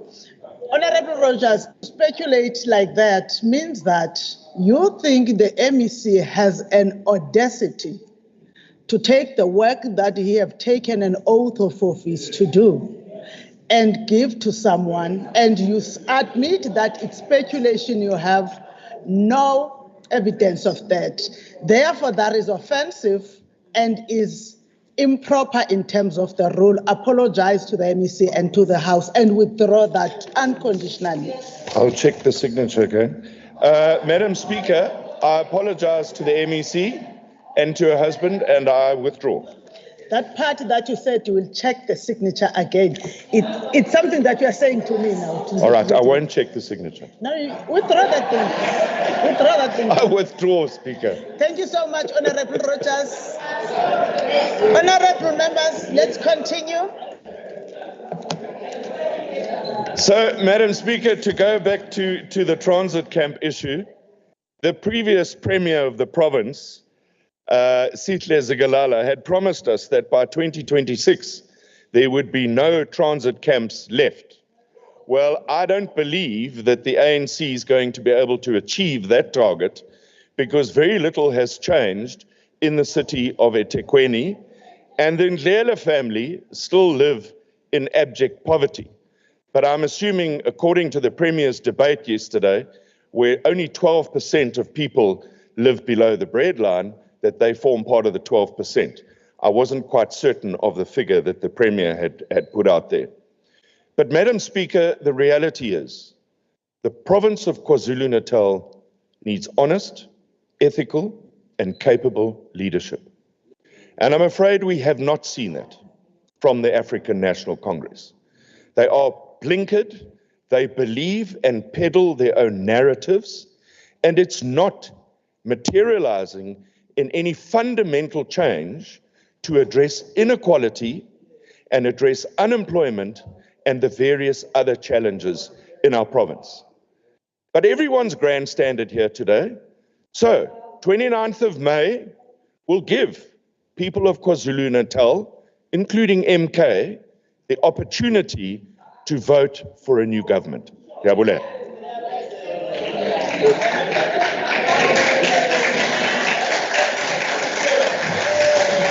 The next speaker for 10 minutes is the Honorable Leader of the Official. Honorable Speaker, Honorable Singh, you got to, as opposed to the IFP's premiers. Honorable Singh, I'm addressing you. Everybody stepped down, but you still stood even when you could see that the Honorable Kwala is on the podium. What you are doing is out of order because you were disturbing and disrupting the proceedings of the House, Honorable Singh. The members, the entire members in the caucus led by Honorable Rogers had withdrawn and sat down after clapping enough for their leader. What you did is out of order. Honorable, sit down, Honorable. Don't repeat that. Okay, thank you, Madam Speaker. I was just giving my leader extended clap. You see now, you see now, you see now, you see now, you see now, you are just taking it further. And I must say, because they are members of the public there, and this is our last sitting. That is not the reflection of how we conduct ourselves in the House. Honorable Kwala, we apologize. Your time will start. Okay. Honorable Speaker, as opposed to the IFP's premiers from 1994 to 2004, the ANC gave us Mr. Sibusiso Ndebele, who tried to wrestle the premiers of KZN away from the IFP in 1999 by insisting that President Mbeki make his offer of the deputy presidency to Prince Mangosuthu Buthelezi, conditional on the IFP giving KZN to the ANC. The ANC gave us Dr. Zweli Mkhize, the very Minister of Health, who refused to comply with Premier Mtshali's instruction to roll out free antiretrovirals across KZN. How disingenuous to say that in 2002, we rolled out antiretroviral. There is no we here. Honorable Premier, that was the IFP, not we. The ANC, by contrast, how many people died when the ANC is Honorable Peggy Nkonyeni supported a dangerous and untested concoction to cure HIV and AIDS to Pechan? How many people died when the ANC's Dr. Sibongiseni Dlomo failed to address the oncology crisis in this province? And how many are still dying because they cannot access proper treatment when they need it in the dilapidated hospital and neglected, understaffed and under-resourced clinic of KwaZulu-Natal? It makes no sense that so many doctors are unemployed. The ANC gave us Mr. Senzo Mkhunu, whom the ANC eventually ordered to resign, a premier tainted by allegation of sexual harassment and accused of interference in the appointment of CEO to a bulk water supply services. The ANC gave us Willis Mkhunu, straight from one of the worst performing ministries in KZN, as a placeholder for Mr. Zigalala. It was he who failed to implement the recommendations of Morane Commission, which exposed tender fraud that led to political assassinations, weak leadership, and political deployments of unqualified individual to govern a position. The ANC gave us Sihle Zigalala, who had a water tanker delivered straight to his home, while disparate communities queued for drinking water, and who presided over the 22 million rand blanket scandal. The Premier boasted about a major milestone achievement which has been recorded in the provision of services in KwaZulu-Natal, yet people in areas such as Phoenix, Verulam, Uku, and Jozini do not even have access to water. Their basic right enshrined in Chapter 2 of our Constitution is ignored. The crisis in Phoenix is a demonstration of a failing state. It has happened because the ANC-led eThekwini Metro, under the incompetent Mayor Mxolisi Kaunda, has failed our people. eThekwini Metro is in dire need of competent leadership. Service delivery has ground to a halt, so much so that the Metro was forced to return 1.2 billion rand to the National Treasury. These funds were earmarked to repair infrastructure that was damaged during inclement weather in recent years, but was simply not used. The IB believes that eThekwini municipality should have been placed under administration instead of Section 154 intervention. The deception is laughable. In a desperate attempt to paint South Africa as a leading investment destination with a vibrant economy, you quoted from the Washington Times of July 2023, but that was from a sponsored article. It was not written by the Washington Times, and did not reflect their views. It was actually a promotional piece, compliment of South Africa's Department of Trade, Industry and Competition.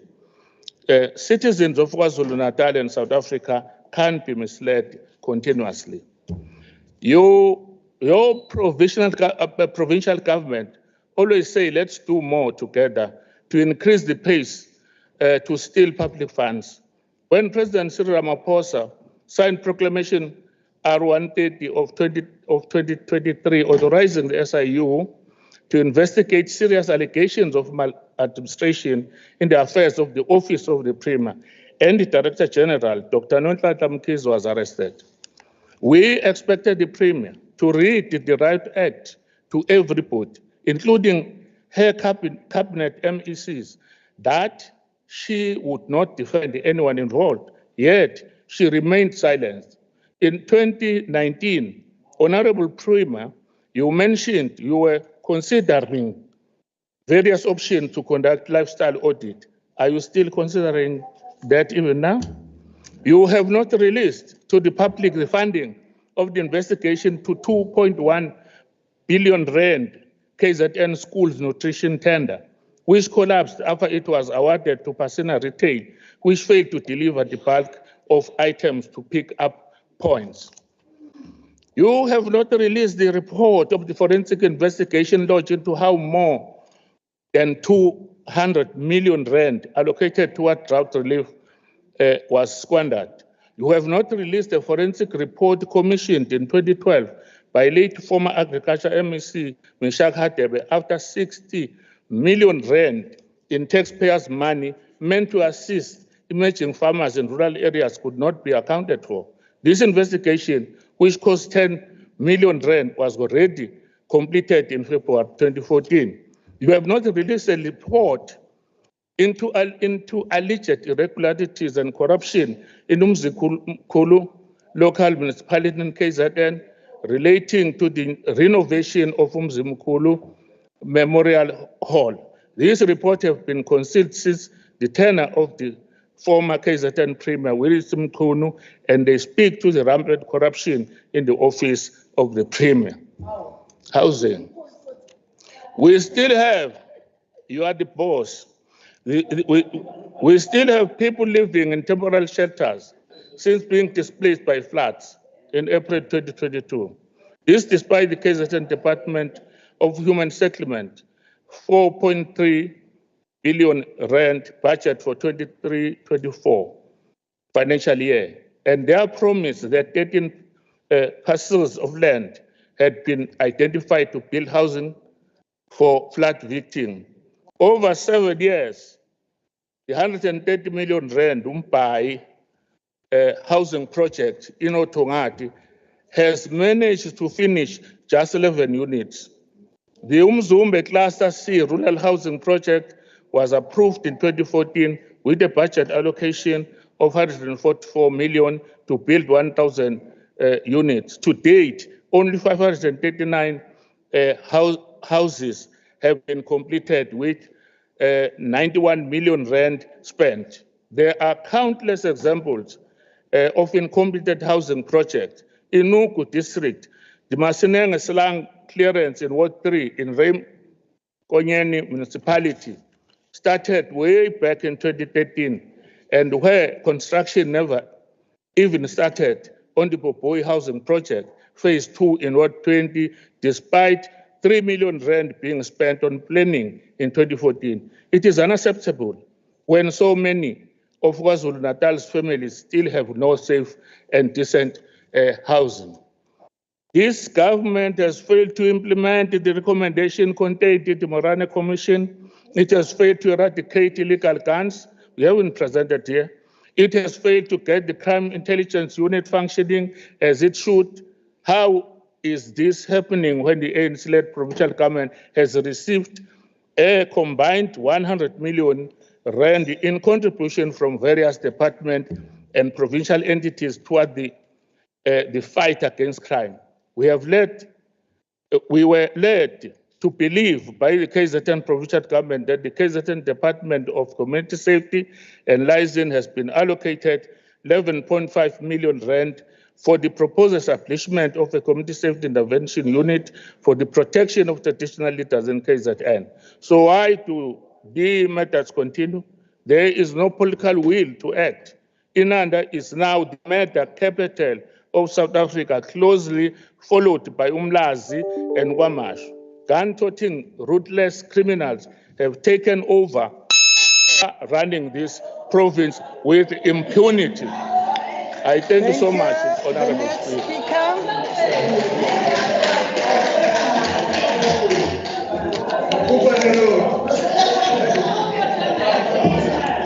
The next speaker for 13 minutes, which is the final speaker, is the Leader of Government Business and MEC for Economic Development, Tourism and Environmental Affairs, and the Leader of the Governing Party in this House, Honorable Seituma. Thank you so much, Honorable Speaker, for affording us this opportunity. Greetings to your good self and the honorable members. KwaZulu-Natal Premier Nomusa Dube Ngcobe, you are also greeted, members of the Executive Committee, House honorable guests, the people of KwaZulu-Natal, we are grateful that the people of this province took time off their busy schedules to follow the presentation of the State of the Provincial Address yesterday. The Premier displayed a deeper understanding of the journey we undertook in 1994 as the governing party in this country. In particular, the Premier reflected on the achievements of the government led by the gigantic movement party since taking over power in this province in 2004. She eloquently articulated clear plans for how this 112-year-old organization of Dr. John Langalbale Dube has changed the lives of the people for the better of KwaZulu-Natal. We must also, however, Speaker, mention that the language that has been used today in this august house has been unpalatable and could to be said in this august house. However, we must also deliberate on those issues. Who is this Premier who presented yesterday? She currently holds a master's degree. She's a PhD candidate. She is able to understand and congruent the systematic, complex matters of dealing with geopolitics. She understands what is currently happening in the global village. She is able to present for 2 hours, 30 minutes with a synthetic energy because she understands this province. She has served as a councillor. She has served as an ambassador. She understands the decorum of the house, how we are going to change the people's life. It was a bizarre moment when the Mie Motalwa honorable members are saying to the Premier, please tame your language. Who are they? Who give them that audacity that you must tame the language? It was bizarre that a Mie Motal is saying that you are arrogant. You are arrogant. That person who's saying that is being led by a matriculant, John Steenhuisen, yet is telling the Premier that you must not be arrogant. It means that the issue of arrogance is reserved for white supremacy. We are not going to allow that. Go to hell, we are not going to afford you that opportunity. We are happy as the ANC that the SOPA has been well received by ordinary members of the society. They have been voting for the ANC consistently since every election because they know we delivered. In particular, welcome more than 300 billion investment towards the rollout of infrastructure across all corners. The infrastructure revolution has created jobs, stimulated different sectors of the economy and bridged the gap between the first and second economy. However, political parties such as, because what I would want to do, I would want to define the time that the DA and IFP was involved in the process as before, and we are the current after what has been achieved. I'm sure you know that in the past, there was a small airport called Louis Botha. This current dispensation built a world state machinery called King Shaka Airport and Dube Trade Port. This current dispensation ushered what is biggest stadium called Moses Mabhida. It was built by this government. This government is currently under the expansion of both N2 and N3 over the value of 50 billion, which is creating massive employment for our people. This Ramaphosa government has achieved, made more, Lord, we've already been told, more than 300 clinics has been built by this government. His response to SOPA in the media, Honorable Rogers, yesterday is saying that this should be viewed within the context of the fight back strategy. We understand that they are the remnant of apartheid. They want to bring back the apartheid. Our people are not going to be disturbed by that understanding. The issue of white monopoly capital is not going to drive.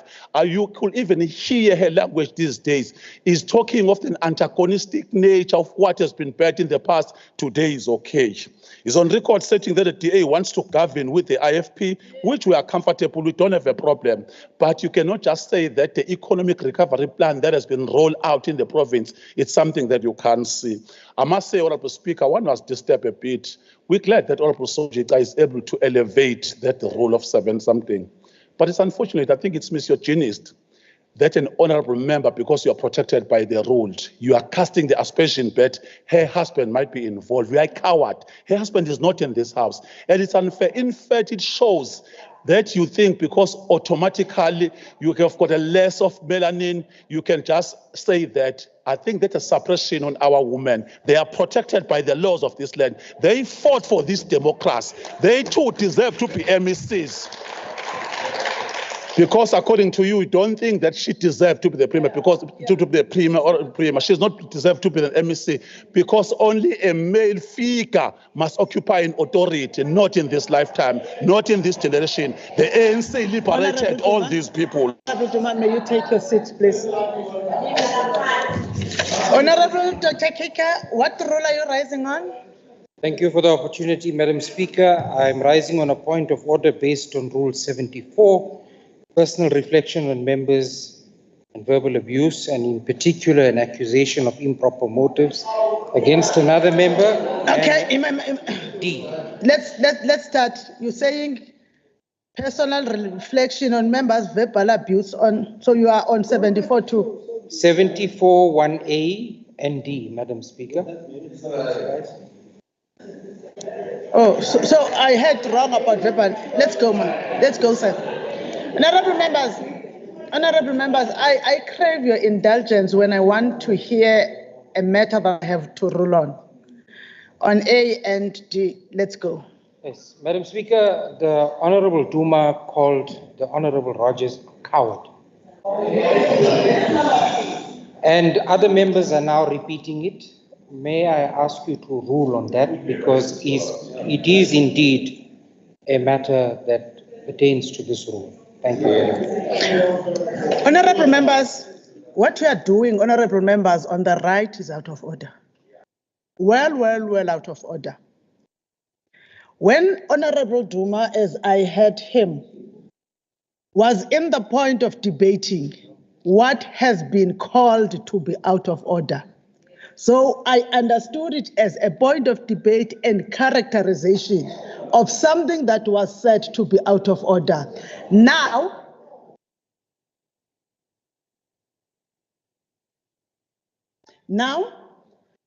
I may not have heard it properly. I will go and listen to the record. But for now, I heard it as characterization of what we called to be out of order, honorable members. Thank you so much, Honorable Speaker. Once again, the people of this province know they are liberators. They know where their current challenges stem from. They know about the global economic slowdown and its effect on their lives. We thought someone is going to talk about Palestine, the Gaza genocide currently, but none there, because they understand, because killing is amongst their principles. It is in their DNA. They've been suppressing us all this world. All these times, they know that the ANC is their beacon of hope. Duma, what is now out of order is saying the killing is in the DNA of members. That one is a reflection on members. That one. But honorable members, both sides of the house, please. Thank you, Honorable Speaker. In fact, it was a slip out of the tongue. I was referring to the DA as the skilling pre-machinery, which is what is correct. I agree, Honorable Speaker, that we can't define members in that way. Somlomo mama ngifisa ukuthi ngisho ukuthi umphephetwa uyasimhlonipha kangakanani. Ngithukile kodwa phephetwa. Ngithukile enzimando omkhulu uma ufisa ukuthi ungenelele odabeni lamamasaka. Bengicabanga lo daba sidlule kahle. Umphephetho nonondaba babeyingxenye ya-10 aside. Owawuhlala phansi kudingidwe indaba kuvalelwene ngoba uSomlomo uzwile izolo ukuthi uMeprime presenter ukhuluma ngehistory yaKwaZulu-Natal. uPremier umfethi udlule ngibona ukuthi uhambe beyond reproach.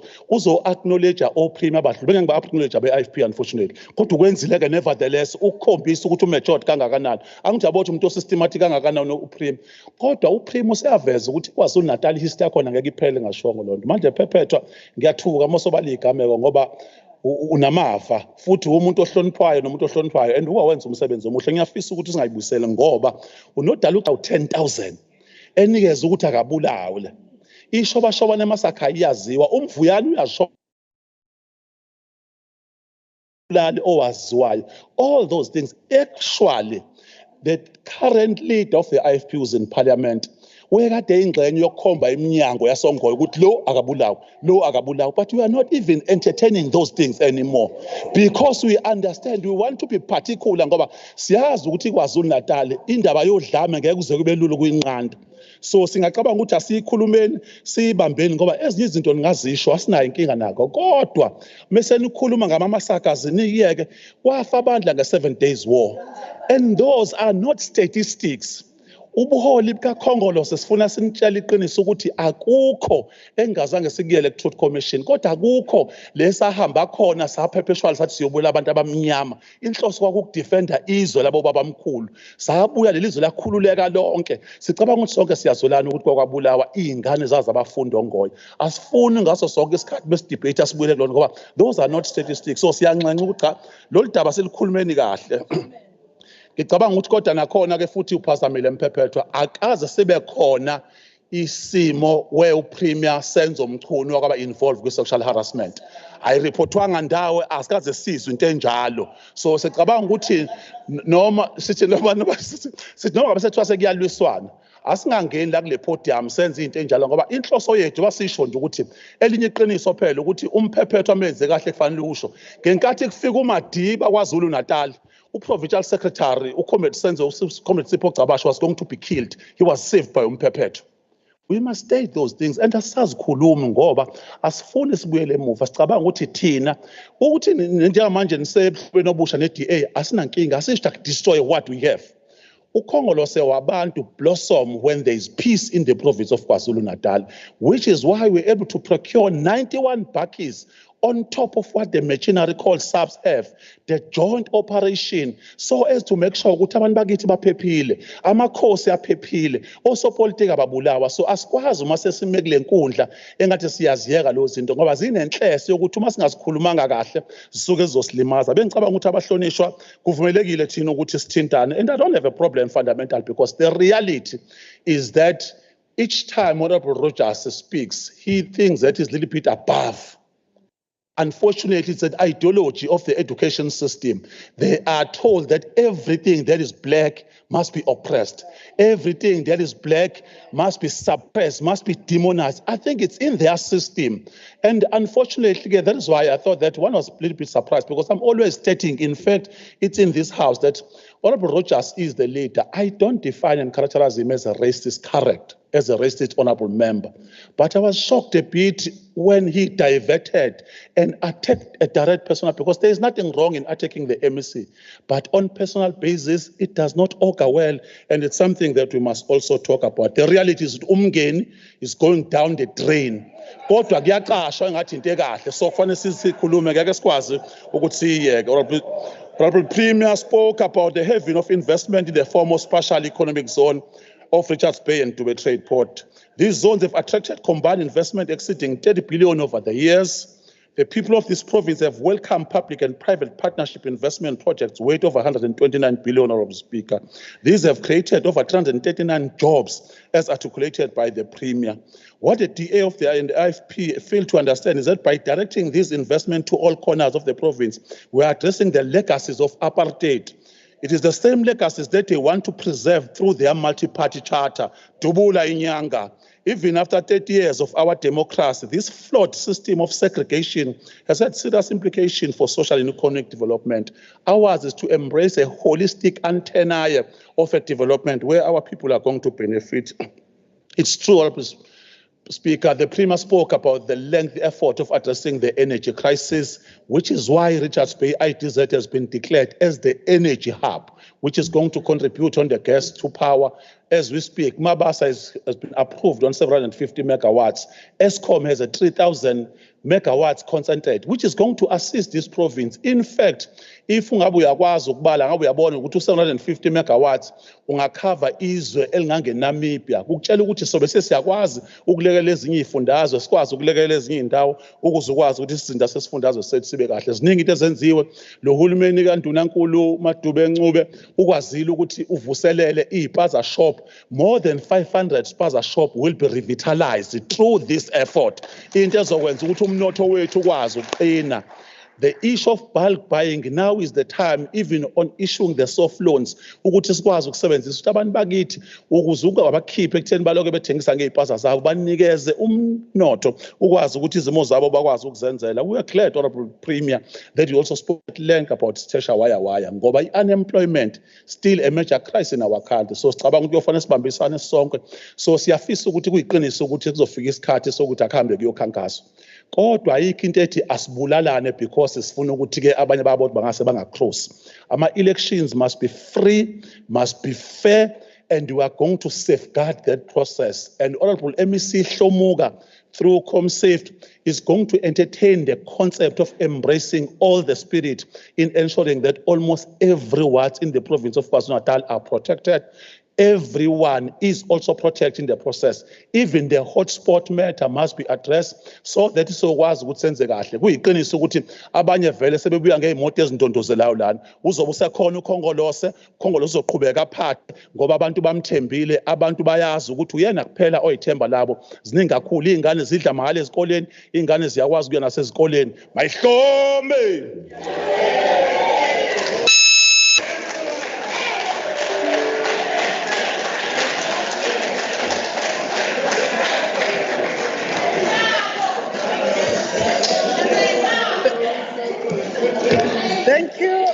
Thank you, honorable members. Thank you. We have come to the end of the debate. Thank you to all parties and the members. We now call upon the Honorable Premier of KwaZulu-Natal, Ms. Dube Ncube, to respond to the debate. You have 30 minutes, ma'am.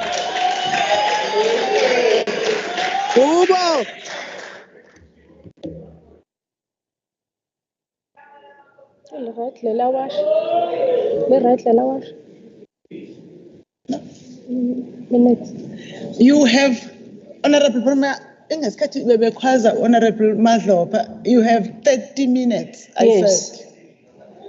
Yes. Tuqala njalo wena. Honorable members, Honorable Speaker, thank you very much for this opportunity. Can I, first of all, thank honorable members for all the contributions and say that yesterday before this House, we gave an account of how far we have come to build a truly united, peaceful, prosperous KwaZulu-Natal. We were frank and candid and transparent about what is happening.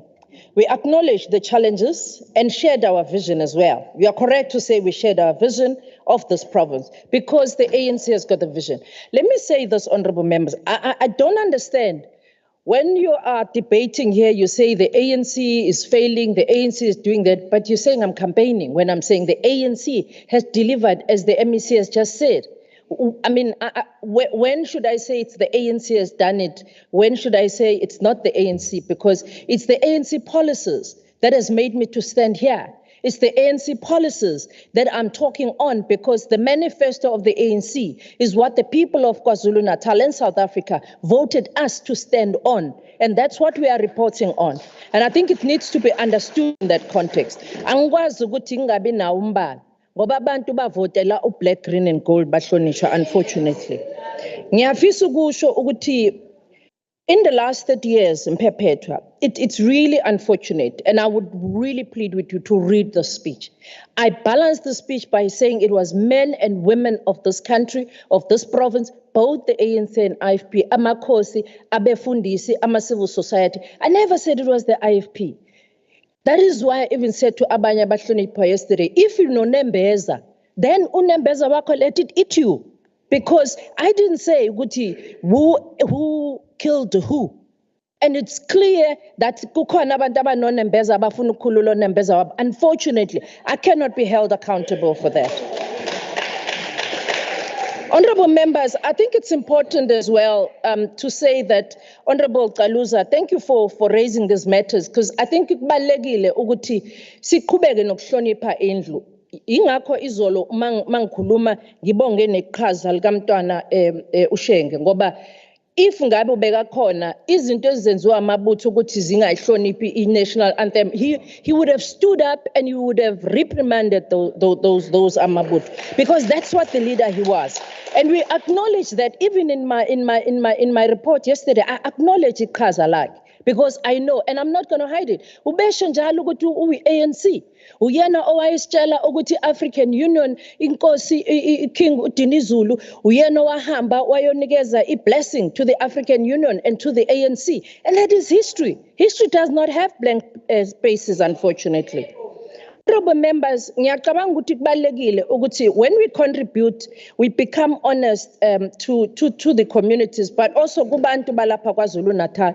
Let me respond to the issues, and I'm hoping that in the opposition benches, the debate of the state of the province I presented yesterday on behalf of the African National Congress government was inclusive and representative. What they represented is the firm proposal, but also a firm commitment by this ANC, because if we cannot tell Abantu KwaZulu-Natal and actually remind them the dangers of some in the opposition benches, because when they come here and tend to want to call bluff of things that have happened, Abantu bayazibona. Yes, upapas might not have seen the houses because uhlala ezindlini ezi-right. Yes, some of you might not have seen ukuthi sifake ugesi namanzi because nihlala emgaqweni owakhiwa ukhongolose. Nihamba kugesi ofakwe ukhongolose. Namanje nize la emgaqweni owakhiwa yilo government kakhongolose. So it's true that some of you might not be feeling these things. It is true that some of you might take these things for granted because some of you are privileged, of course. And it is true that abantu bakithi balaphaya ekuhlaleni. MEC Smelane was talking here, 300 clinics. That is a fact. 300 clinics have been built by the ANC-led government. What else can we say? It's a fact. The houses that have been built, it is a fact that we've built those houses. And I think it's important that these national figures, Honorable Gwala, unfortunately, approximately 5 million in KZN living below food poverty line and 8 million above. I want to say that the numbers, Honorable Gwala, this is kakhulu South Africa yonke le multi 18 million under poverty. We should now yazibala lapha angazi. Kodwa ke ngoba abantu bala KZN bayileli nani. So I think we need to keep our results. So it's easy to go and read and reflect on some of these numbers. I want to say that it is true that abantu bakithi basaphila ngaphansi kwezimo ezinzima, ngaphansi kokuhlupheka okunzima, and kubanzima uma abahlonishwa bezoza la bengena ama solutions. Of course angibablame ke ngoba amaphathi wabo vele awanama solutions. That is why they will come here and say nothing, bagxeke lokho kwenziwayo ngoba vele izinto zinjalo. It is said as well ukuthi uma ngabe Honorable Gwala speaking ill on the social grants. Honorable Gwala, ama-social grants ayawenza umahluko ey'mpilweni zabantu bakithi because kunabantwana, kunemizi elala idlile isinkwa ngenxa yalama social grants. And it is true as well that if we had our way, ngabe i-social grants, even more than that, because abantu bakithi abamnyama, let us be honest, bebeshiwe ngemuva for many years, bengakutholi bona ukusizakala ngalezi zinto abanye ababeyithola in the previous systems. And if we were to equalize things, ngabe izinto eziningi azenzeki ngendlela ezenzeka ngayo, but because uhulumeni ka-ANC is trying to say we are trying to advance abantu bakithi nabo ukuthi babe khona abakuzuzayo kule democracy, at the same time keeping the wheels going, and I think we need to understand it in context. We are not going to compromise, Honorable Gwala, on the jobs. We reported tangible numbers in terms of the jobs that we've created and the jobs that are coming. And I even reflected, Honorable Gwala, ukuthi kunemsebenzi engibhalile laphaya ezokwenziwa private sector. And ngaze ngachallenge ukuthi ungahamba uyobheka even kuma reports walawo ma companies, abo Samsung, abo Mr. Price, and a number of those companies, go and see their reports, uzowabona lama figures engikhuluma ngawo. Because kubalekile bahlonishwa ke. Sisonke ukuthi ake sifundeni bakithi ngoba ukufunda kuyasiza ngoba uma ukhuluma ezinye izinto ungabhekanga nencwadini kuyaxaka njengoba desho nje Honorable Mthombeni. Honorable Rogers, I think the inequality we acknowledge, but what you must understand as well, you must also concede that the statistic, the Gini coefficient fell from 0.66 in 2006 to 0.61 in 2022. The Stat SA data say that. The Gini coefficient improved, meaning the lives of the people has improved. That's a fact. It's the ANC government. that has improved those lives of people. Ayehlange ezulwini njengomoya engcwele, ithukuthukhu zaka ANC, and we must acknowledge those things. I think it's important as well to say that the key interventions that we've done in terms of the water development, water master plan is there. And it is being implemented. The water master plan, as abahlonishwa are talking about it, yayenzelwe ukuthi sazi ukuthi where are we still having problems amanzi? Inkinga ukuthi amanzi ahamba gcinephi, amapipe ahamba gcinephi, ikuphi lapho kusafanele sifinyelele khona, ikuphi lapho singakafinyeleli khona. I agree, honorable members, ukuthi inkinga esibhekene nayo njengamanje amanzi angaphumi empompini. Kodwa amadamu, this ANC government built the dams. That is why abantu sometimes they even connect illegally in those pipes because there is water on the ground. But Omaspala, as MEC Mloyi was saying, they are not spending the MIG. Even those that get those MIG grants go into their reports now. Imali pelile komaspala. Abaholwe IFP, unfortunately, ngizokusho lokho. But now, if you come here and say ukuthi ANC awafaka amanzi, but we gave the money to Maspala to faka amanzi. What else could we do? That is why it department yakakokta. We are not sitting. What are we doing about it? We are not sitting and folding our hands and saying just because Lower Maspala is failing to do their job, we are not going to do anything. But we are continuing. We are saying even though Omaspala Betu are pulling difficulty, even though Omaspala Betu are not able to deliver services, we are not sitting down. We are continuing to support them. We are continuing to give them even skills that they need in order for them to deliver those services. And I do believe that the dams such as the one, the new one, the Stephen Dlamini Dam, and other dams that Abatlonisha spoke about here. Those dams are really aiming to deliver the water to the people. The MIG grants, the RRB grants, the MWIC grants, all of those grants are grants that goes to municipalities. You know yourself, you are members of these legislatures. Those monies don't come to the province. They go directly to municipalities. At what point, even if you are an alliance as those political parties, even if you are an alliance, at which stage are you going to stand up, honorable members, and speak against municipalities that are misusing the monies? At what point? And if you're talking honesty, if you're talking integrity, for me, this will be integrity, this will be honesty. When you stood up, when you stand and say, no, I'm not going to allow my ally to chow money in front of me. Honorable members, I do believe that it's important to say to the honorable members that when we debate the state of the province, it was important as well to highlight that, yes, the unemployment is still very high.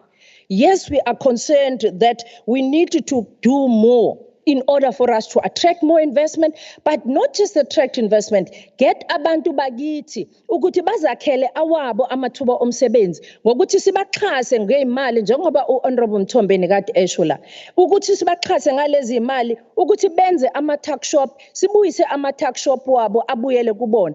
uHonorable member bekakhuluma ngokuthi abantu baphucwa umnotho ngokuthi bangakwazi ukuholela endaweni. Sikhulume ngayo la Honorable Duma ukuthi the reason why si extenda ama-tuck shop wabantu bakithi, the reason why Honorable Duma is engaging with the post office as a bank right now is so that abakwazi abantu bakithi ukuholela kulama-tuck shop, ukwazi umnotho ubuyele kubantu. Of course, that is the plan of ANC. Ayikho enye political party that's got that plan. I must say as well, honorable members, that Honorable Kwala, if you say that amakhosi, in fact, amakhosi ngo-1994, ayehola, less than 3,000 rands, ngo-1994. And that's why ngiqale kuleya amount ngoba from 1994 to 2004, ngabhala leya amount engibhalile. But from that time to now, it's true, 274 that they get. It khuphukile, khushula ANC government. It's a fact. Unfortunately, into esingeke siyifihle leyo. And it's true, Honorable Gwala, amakhosi akhelwe izindlu. You are the member of a portfolio committee akwaKhokta, and I was the one who was sitting in the committee here. I remember at some stage, the members of the committee used to ask me, ukuthi kwakhelwa amakhosi amanjani imizi yezizwe. And we used to say, ukuthi there is a list eshoyo ukuthi yiphi inkosi edinga kakhulu ebese sakhela leyo nkosi. Namhlanje Honorable Gwala ufuna singasho ukuthi sakhela amakhosi izindlu more than 40 esiwakhela. Unfortunately, sizokusho Honorable Gwala because it is part of accounting ukuthi zisetshenziswe kanjani imali zabakhokhi bentela baKwaZulu-Natal. That it is very unfortunate that uma ngabe sizokhuluma ngokuthi into yama antiretroviral drugs was rolled out at that time. Honestly, I'm sure ebusuku ngeke ukwazi ukulala uma wazi ukuthi iphutha olikhulumile. Uma ukhumbula kahle indaba yama antiretrovirals ukuthi arolwa nini, uma ukhumbula kahle ukuthi even when the ANC government started to roll out ama antiretrovirals, there were a lot of debates about ukuthi anama chemicals ama antiretrovirals, ukuthi government will not be able to sustain ngoba medication yabiza. There were a lot of those debates. But today, abantu bakithi baphila iminyaka emide, abantu abakithi baphila isikhathi esiningi, and opposition parties don't want to acknowledge ukuthi leyo msebenzi yenziwe ile ANC government. And it's unfortunate that our honorable members would choose really not to want to agree to our facts that we are presenting here. The ANC has failed the Moerane Commission. I wish honorable members would have really got a document to tell us which section of the Moerane Commission have we failed to implement. Ngabe ke manje ngiyasho ukuthi why sikufeyilile lokho, kodwa ngokwazi kwami awekho ama recommendations weMoerane Commission esesike sangawa implementa, futhi siyaqhubeka nokwa implementa and even more. That is why sikhulume la ngokuthi ugovernment uthathe inqumo njengoba kadesho uMC Hlomuka ukuthi sithenge imoto 91 cars, akaze yenzeke lonto. This ANC government showing abantu bakaZulu-Natal ukuthi si serious ngokuthi silwe nobugebengu, si serious ngokuthi sivikele abantu bakithi. Sifaka abo Apollo, sifaka amakhamera ezizweni. Ngibale ngisho ilist yokuthi abafuna ukubona lawo makhamera no Apollo abahambe baye kulezi zizwe lapho sesiqale khona. Ama honorable members namanje awafuni uku-acknowledge ukuthi yes amakhosi ayagadwa. Ayagadwa amakhosi. Honorable Gwala is asking ukuthi yashona phi imali. Ayagadwa Honorable Gwala. And members of the portfolio committee, they always ask those questions and they always give answers to this question. I do want to say, Honorable Gwala, it's very unfortunate ukuthi uzoma la uzokhuluma izinto ezingalona iqiniso about the implementation of some of the investigation report. Investigation report, for instance, yase Mzimkhulu. That report was tabled to Mzimkhulu municipality. Why would you come here now and grandstand and say the office of the premier has not implemented this, has not implemented this? Those things go to municipalities. It's municipalities that implement. It's not the office of the premier. Yes, we do investigations, but we also follow up with those investigations are being implemented by Omasipala or not.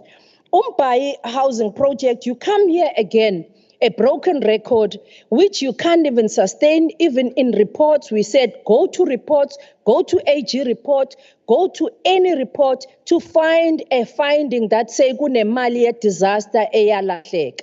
Not a cent eyalahleka disaster, not a cent of a money engaziwa to be accounted for. You always come and say these things ezingalona iqiniso. And kubi mhlonishwa ukuthi sikhulume amaphutha ngoba sifuna abantu bezwe okungasilona iqiniso.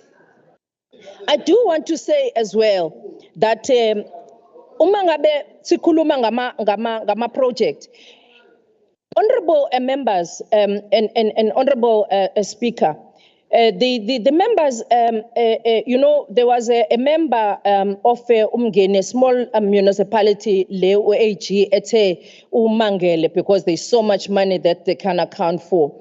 The member of that Umgeni municipality, who's a mayor, laments the fact that the contribution yesterday lacked the depth and that it required in the speech, and it accuses us of sharing what he called old statistics. He's blinded by his privilege, as I said. What he refers to as old statistics is actually the accounting of a dream that has been realized, the dream of changing impilo zabantu, a dream of making sure that abantu bayakubona ushintsho empilweni zabo. And if yena njengoba ngisho ukuthi uPurpose, if yena engakuboni ushintsho, shame on him, because of course umasipala wakhe mncane kakhulu, of course unama dreams amakhulu, angakwazi ngisho ukunderstanda just umthetho omncane. And uzela ukuthi ngelinye ilanga yokabe uprima waKwaZulu-Natal, and yet he can't even comprehend just a paragraph of the legislation. And I do believe that uPurpose did hypocritically argues ukuthi our contribution was devoid of the articulation of a plan to take the province forward. But we did share with the House that plan, and Honorable Rogers no Honorable Kwalangapha bathi iplani si-share plan ngapha uPurpose uthi ayikho plan, angisazi ke manje ukuthi kuphi khona okukhona. Honorable members, I do understand that when we are here, we would want to say that abantu bakwaZulu-Natal kuningi abasakulindele kuhulumeni oholwa nge-ANC. Yebo kuningi esakufanele sikwenze ngoba umonakalo owawukhona ngaphambi kokuba lo Khongolose noma lo hulumeni oholwa uKhongolose ufike, umonakalo ubumkhulu kakhulu. Iminyaka le emfishane sikhona njengalo hulumeni oholwa uKhongolose ukuthi sebese singenza umahluko odlula umahluko owenziwa uhulumeni wobandlululo, uhulumeni wawukhona ngaphambili. It's very disingenuous for abahlonishwa ukuthi bakhulume izinto enjalo. Thina ke besingazi ukuthi abanye abahlonishwa la namalungu ahloniphekile aseyabhula.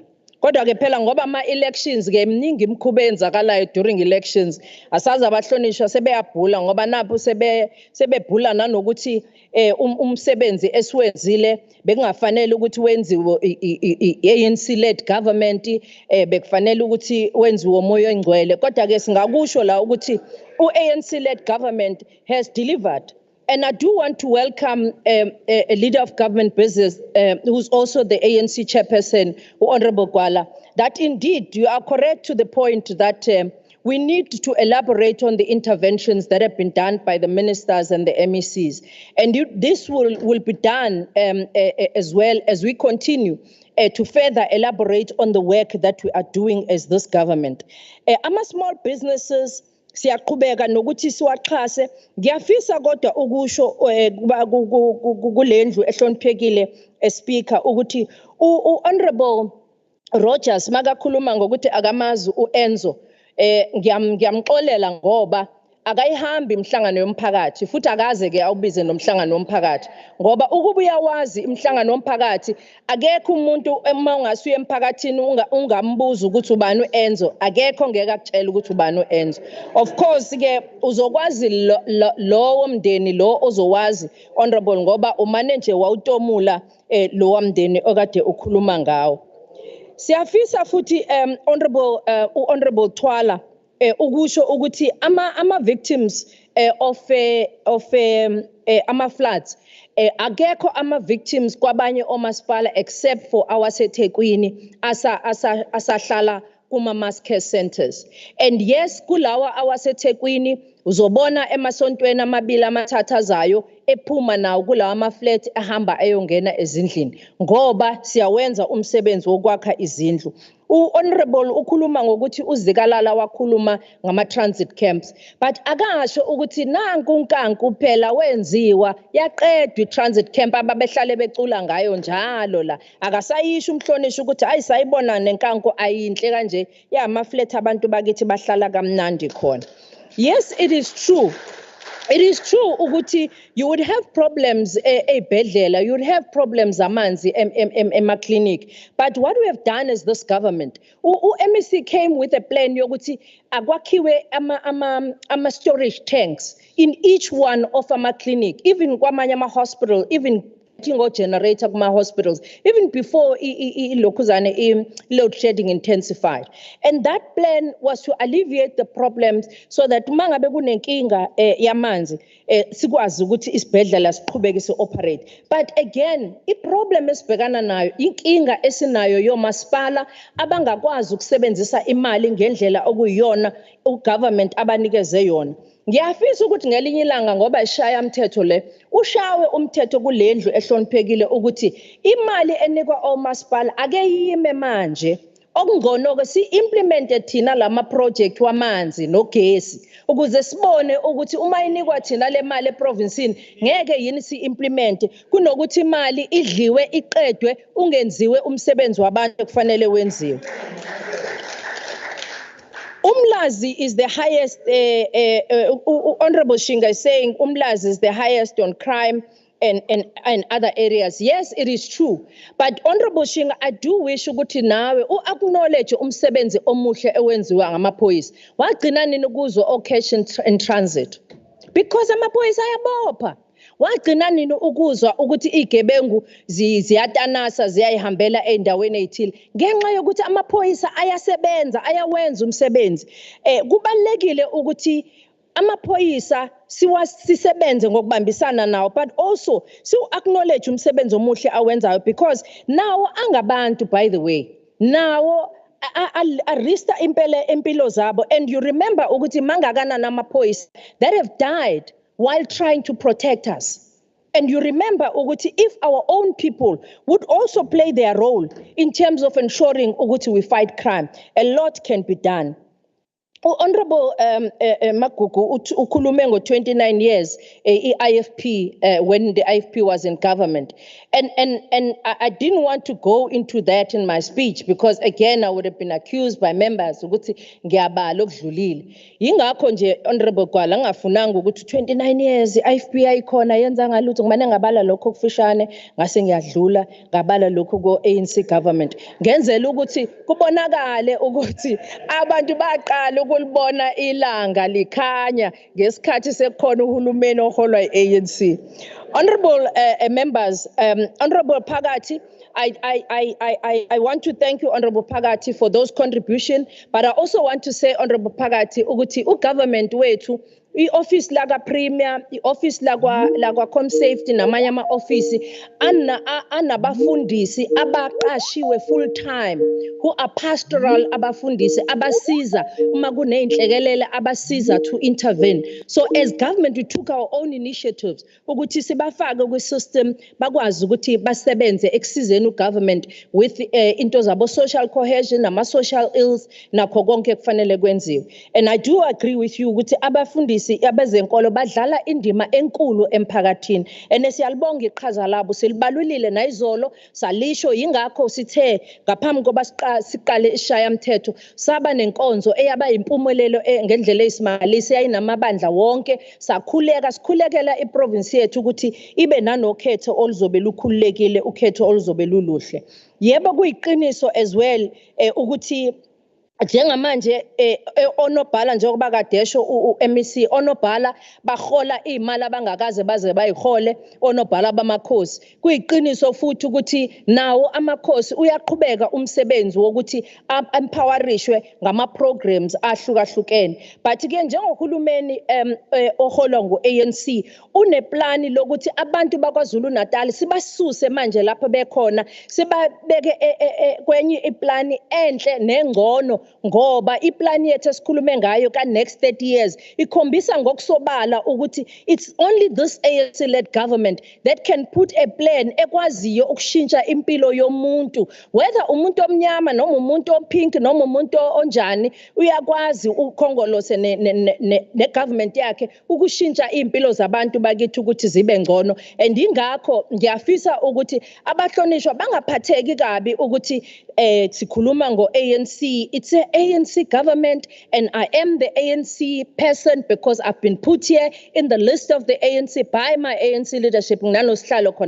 I'm so privileged. So members, I do want to say we thank you very much for this debate, and thank you, Honorable Speaker, as well for holding the decorum of the House, but also for guiding us always, and all the honorable members. I want to say as well, we commit ourselves as this provincial government ukuthi noma ngaba ama-elections noma ngaba weka ama-elections sizoqhubeka siservice abantu. Bakhona ke abantu abathi yindaba sesibona abantu sebezokhankasa kade singababoni kungakakhankaswa. Kuyiqiniso lokho ngoba thina sino OSS every month ohambela ama-district ohambela ama-ward every month. Sinama imbizo ezihambela indawo every month. Kuyiqiniso ukuthi zikhona inhlangano ezibonakala manje ngoba sezizokhankasa. Hayi thina manje kubalekile ukuthi abantu bakithi babazi laba abantu asebenza ngoba bezokhankasa kade bengekho yonke lemnyasho ukuthi laba abeza manje ngoba sebezokhankasa bebekuphi,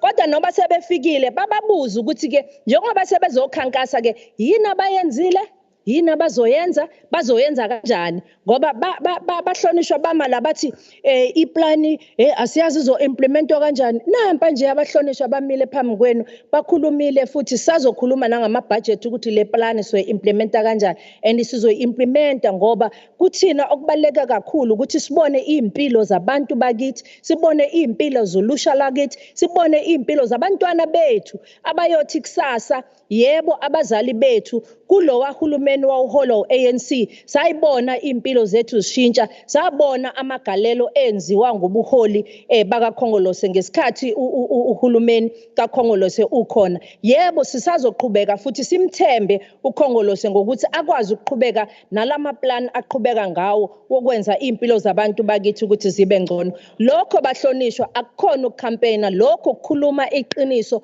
ngoba ngeke ngikwazi ukuma la ngikhulume amaphutha angekho ngithi angiwona MP okhethwe uKhongolose ngibe ngazi kahle ukuthi ngu-MPL okhethwe uKhongolose wabekwa la ukuthi enze umsebenzi wokuletha intuthuko kubantu bakwaZulu-Natal. Sizoqhubeka ke nanokuhambisa i-Wi-Fi kuzona zonke indawo, sizoqhubeka futhi nanokuthi sahambise insiza kubona bonke abantu bakithi ngoba okubalekile abantu bakithi bakubona ushintsho. Siyabona.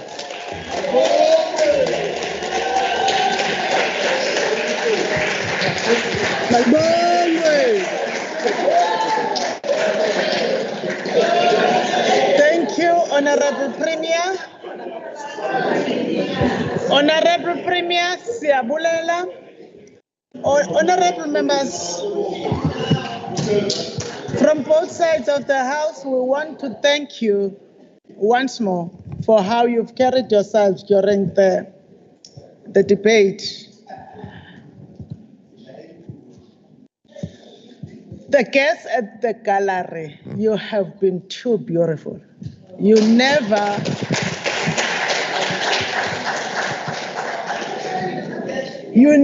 became part of the proceedings of the House that you are not. You left it to the people you elected to do that. Thank you. Thank you to all of you, honorable members. The House is adjourned until Thursday, the 7th of March at 9 o'clock.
MK.